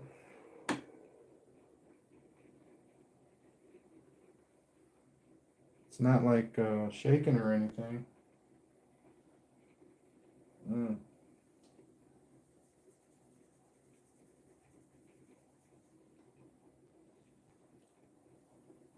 And you know, I have that light on and it's not being lit, so I'm gonna cut that circuit, or and close it. We don't need any amps going out that way when we're running the batteries.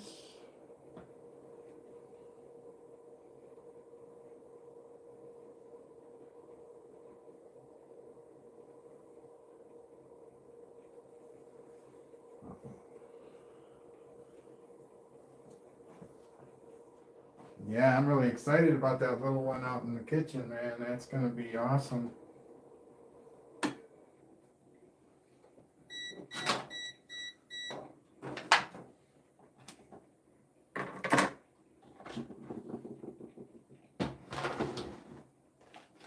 Kind of, at least a little bit, kind of clean up as I'm going here. This stuff gets overwhelming.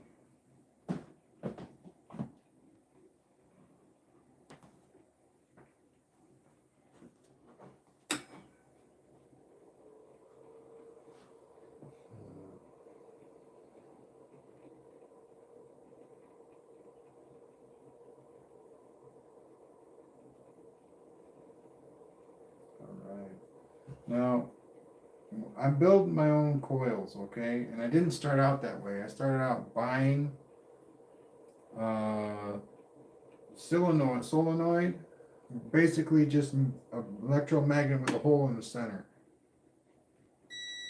Okay, there wasn't any core or anything like that, I don't think. Yeah, maybe there was. But, you know, I bought them pre-made and encased in metal.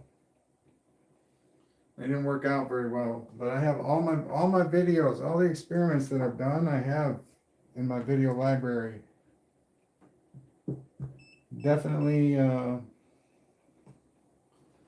it's beneficial to craft your own coils. Radial, Rodin, geometrical, you know, any kind of coil. It's good for you to do your own ones. Do them yourself. Get a good, you know, starting position. Know somebody that knows how to do it first before you start. Save you a lot of grief. I make really small coils because I'm interested in like small bursts of speed that happen really fast instead of taking forever to accelerate. But now I'm learning to appreciate that acceleration phase.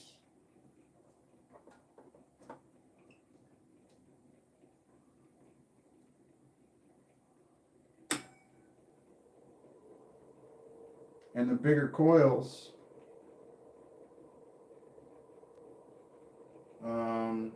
have a lot more to offer after a while than you will ever get from a smaller coil. You just have to be willing to wait to let it warm up, I guess. Because you know, like this coil right here is like 260 turns of 16 gauge and 26 gauge for a trigger.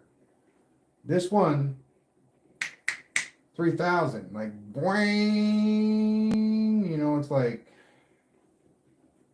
but it costs like an amp, literally. But it works so much faster.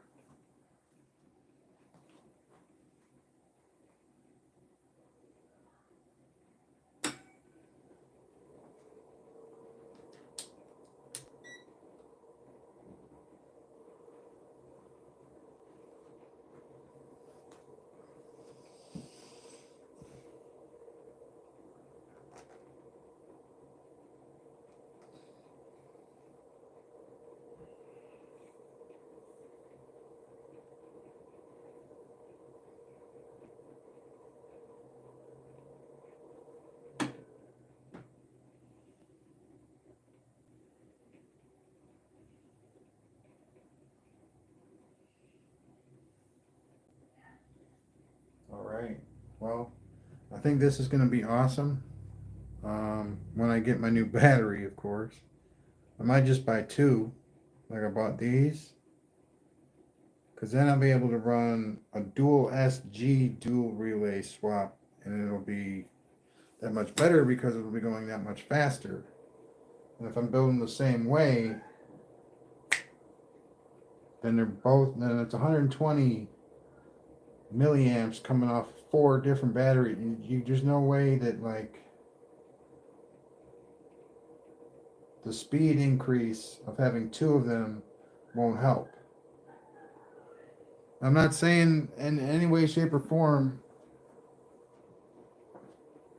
except what I want to have happen.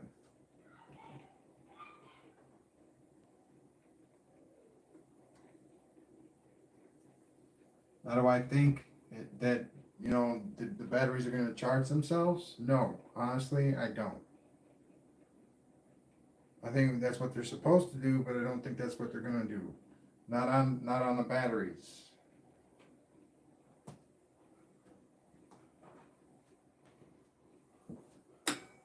But we'll see. I mean, once I get 2 strong batteries and everything's all set up, and just from the start, we're talking like 12.75. I think that we'll have to see what happens. Because I'm pretty sure the first setup that I was using wasn't generating enough, but it was really cool. It lasted like 40 hours before I decided to change things up, because the batteries were at like 11.6 on both of them. But that took 40 hours. And as you can see, this pulse motor is running when this thing's at 9.9. So you get a lot more useful energy out of the battery running a pulse motor than you would, say, running a rodent coil. 11.5 is about all you get with a rodent coil. And I'm not saying anything other than that's just a thing. That's how, once it dips below a certain point, you're not going to get the output from that you would have on the other side of that fence.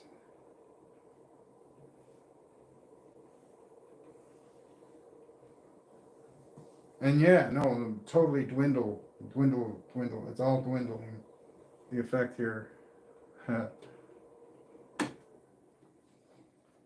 want to get excited and be like, oh man, it's charging itself. And maybe it is. I can't really tell right now. It's so, I mean, if we didn't have a leak. Because the charging works just fine, but when it's spending, it's like something else. But only on the one side.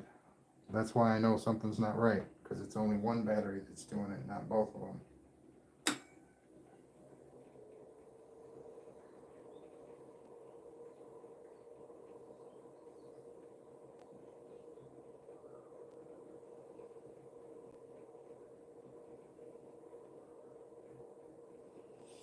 Now, I had a few ideas for transmutation. Okay. You got your Tesla coil, right? You got your one wire, and you got this full of water, right? You put your one wire in the water to structure the water, correct? You got your structured water. You wrap this twice in 20 gauge copper without enamel on it. Okay? You put both of those substances in the water. And then boom, you're on your way, I believe, if it works, to,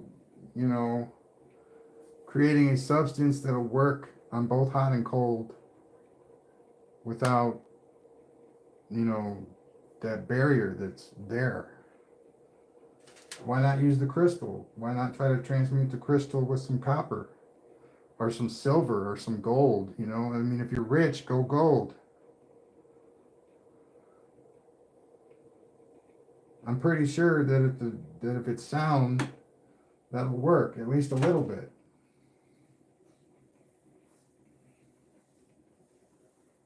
And then, with like plants and whatnot, do the same thing. You put your plant in the water that's structured, And then you put some iron filings in the water, and then the plant should absorb that iron, at least some of it. And then boom, you got a magnetic plant. Yay.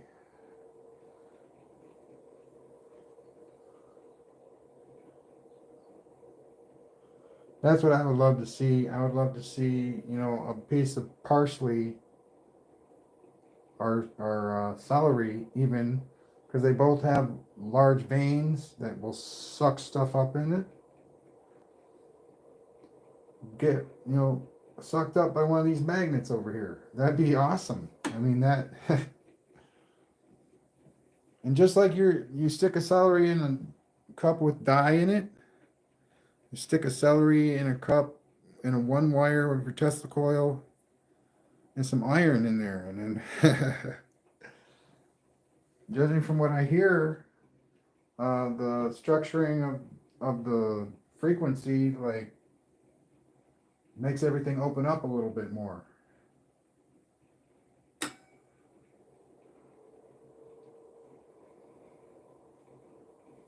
Really cool. All right, well, I think we're going to wrap it up here pretty soon. About 2 minutes. I got to cook dinner for my kids. It's been a really fun time today. I really appreciate everybody stopping by. I hope that, you know, it was as educational for me as it was for you.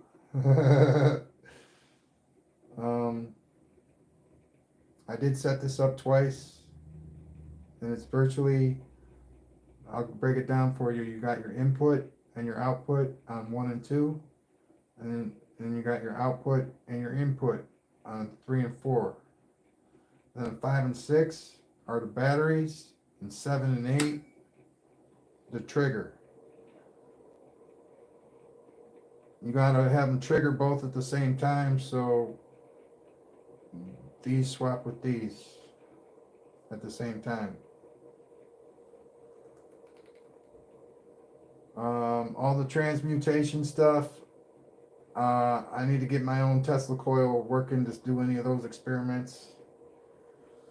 I'm definitely going to get into that though. Old man builds.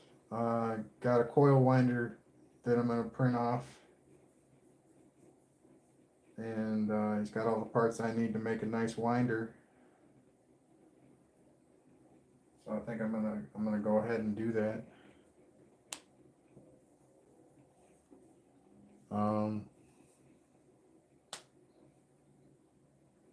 Yeah, so I'm real interested in what the gemstones and everything, you know, provides for the future here. The more we get to learn how to use these things, the better off it is. And like, see, the way I see things is that you are still and everything else is moving very fast at that. And that's the only way that you're going to be able to move very fast, is that everything's already moving very fast.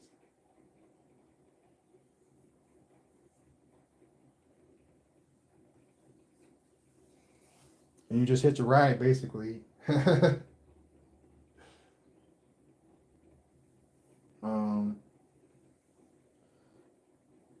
Okay, so the ether, I guess is what we're calling it, is where everything exists everywhere all the time. And it's moving very fast. People like to maybe think that we're the things that are moving. We're not. Compared to the other stuff, we are virtually standstill.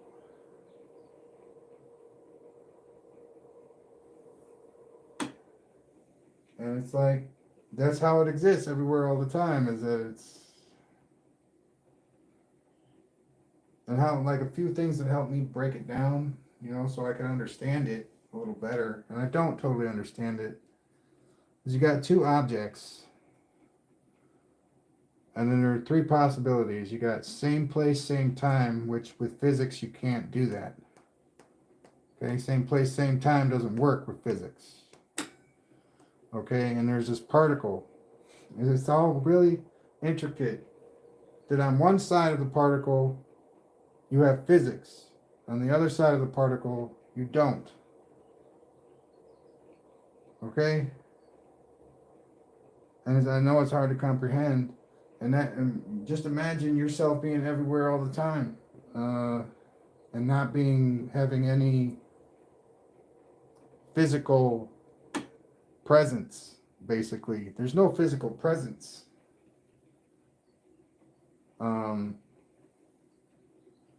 Because but I don't want to be controversial about things I don't know a lot about. That's just how I feel about it.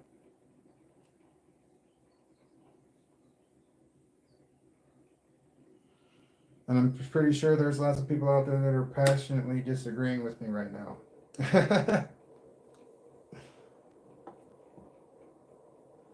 And that's fine. That's okay. And I'm not even going to ask any, I don't, that's okay. It's so new that I appreciate all opinions on it. And it's not new. It's just, we're opening our eyes to it now. And so all opinions are good for me. I appreciate an opinion that is opposed to mine because it opens my eyes to greater and more possibilities. When everybody thinks the same way you do, that gift goes away. You like to think that it stacks all up on itself, but it's all ends up being the same thing. So you got to have that voice of opposition there to keep you not necessarily check and balanced, but just, if it's an educated opinion more so than just, what I'm doing right now, and that's speaking from my heart about how I feel about certain things. Because I know just this whole thing right here, different time, different place. You can do all that crap, different time, different place. And then there's same time, different place. You can do that. But if you do same place, different time, you can do that too. Same place, different time. But this place right here is the same all the time. You can put whatever you want in it because it's all already there.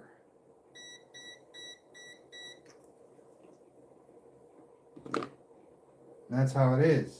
It's all already there. It's all already been done. But I don't know. That's just how I feel about it. A very wise man told me it's all already been done. That's why it's so easy to grasp. That's why it's so easy to pick up on, because you're not the first person to do it. And there was a show, and it explained this phenomenon called synchronicity, where people start working on the same things at the same time, and it's all due to information. Honestly, we are at the end of the information age.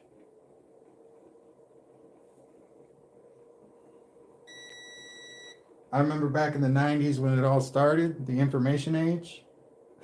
Actually, it was late 80s. Nintendo, great leaps and bounds in computing. We basically put it on a plastic lunchbox and started selling it.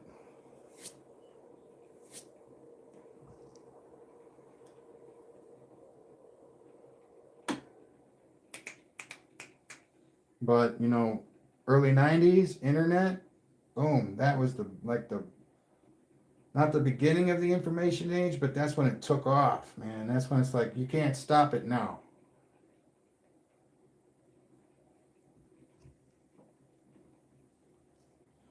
And I mean, the only way you can stop it, and you really can't completely stop it, is through censorship. I mean, even in the most censored place in not America, but in the world, the information still gets around. It does. It gets around.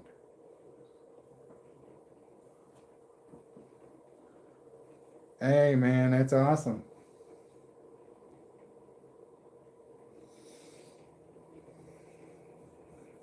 So, what I see this, I want a transportation network. I don't want to have to put force fields on the bottom of all the cars. That's not practical. You put the force field on the road, and you retrofit the cars with things that repel the force field. So the force field, you know, you got your ground vehicles, and then you got your force field, and the ground vehicles don't interact with the force field. But you retrofit a vehicle, then you have a whole nother road on top of this road. You've got to start building transportation vertically. I mean, why not? Why wait? And we are. I know we're going underground, but why only underground? That doesn't make sense to me. I mean, that is like the bad version of Time Machine, man, going underground, and you turn into this blue monster. You know, whatever. Go up. Make those repelling force fields lift everybody into the air. And with solar roadways, a company that I think should have a great opportunity to, change the face of the planet. Even at 18% efficiency, man, we're talking kilowatts of fucking power. Excuse me. Pardon me.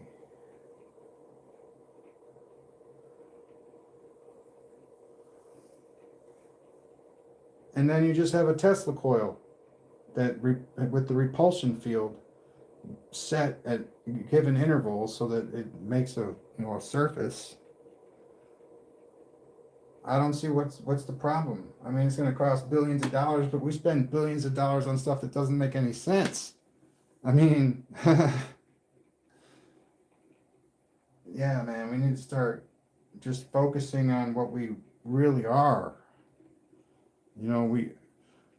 This will help perpetuate the species, having a better transportation network.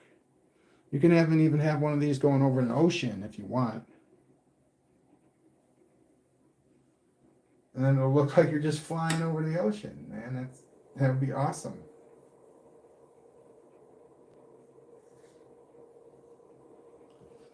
And I think that the transportation issue is, and I mean, why not solar roadways? They're already building glass that you can drive a semi on, so why not?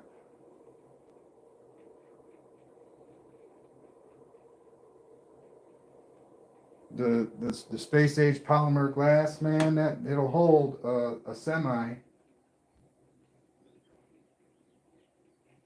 So what I want to do is I want to start by getting my driveway done.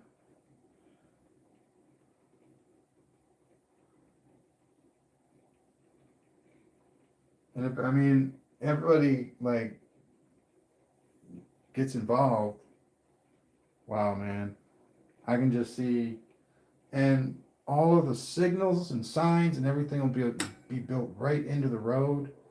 Like any snow or rain can be filtered and then funneled back into the just clean water.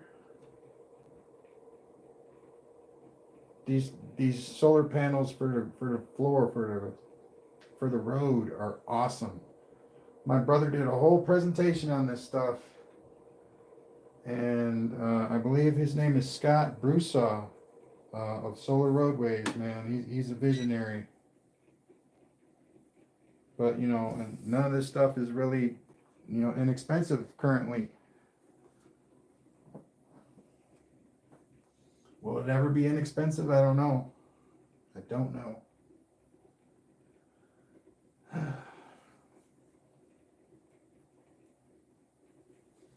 Yeah, so I just wanted to get, a few offhanded topics off my chest. I think that's really awesome. If we could make some super spectacular uh, advances in transportation networks. I'm not talking about taxis that drive themselves, although that's going to be big. I'm talking about the infrastructure.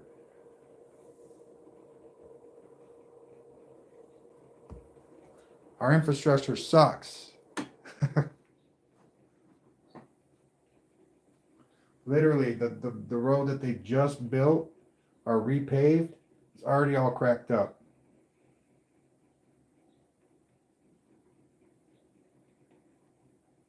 I don't know, man. I think the way we're doing it is not okay.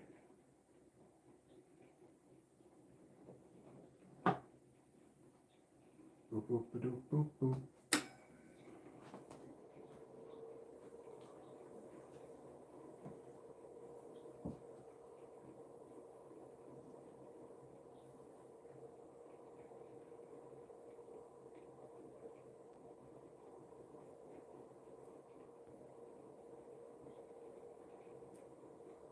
All right. So it looks like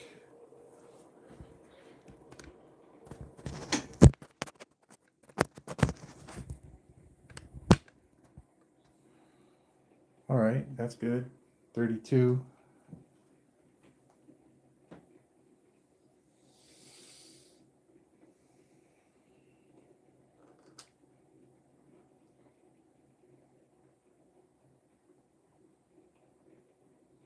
I love that.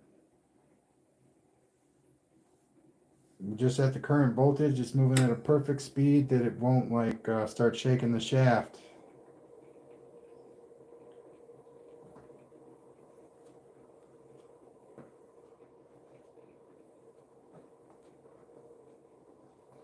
So like those of you who already have the utensils and tools needed to transmutate using frequency and resonance,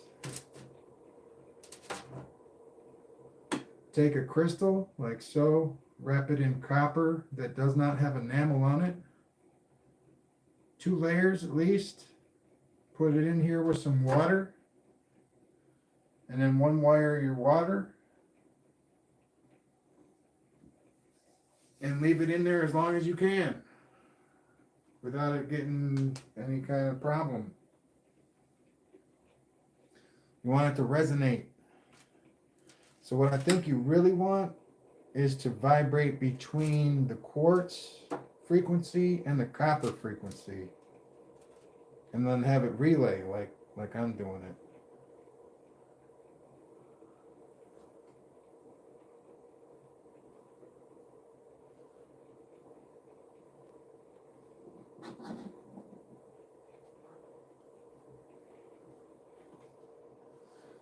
Because if you have it like both frequencies, or you just put 2 separate coils in there, 2 separate setups, one with the crystals frequency and one with the copper's frequency, have them both at the same time in the water. You're structuring the water. You're trying to change this. That is your objective. You are now trying to make a quartz copper substance.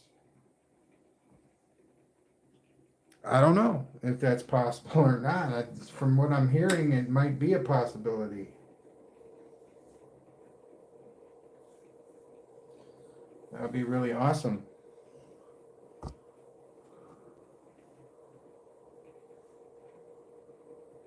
But yeah, thank you all very much.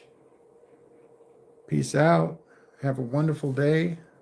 I'm going to go take care of my kids now. Thank you.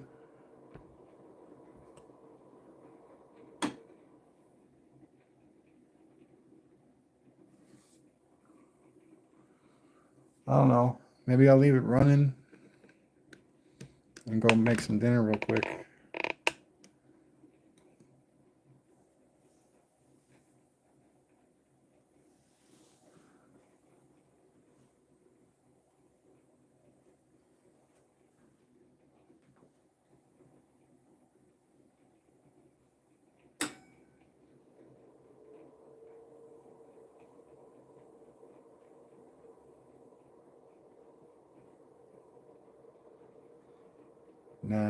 I'm not going to leave you guys hanging. Have a good night. Thank you very much. Peace out.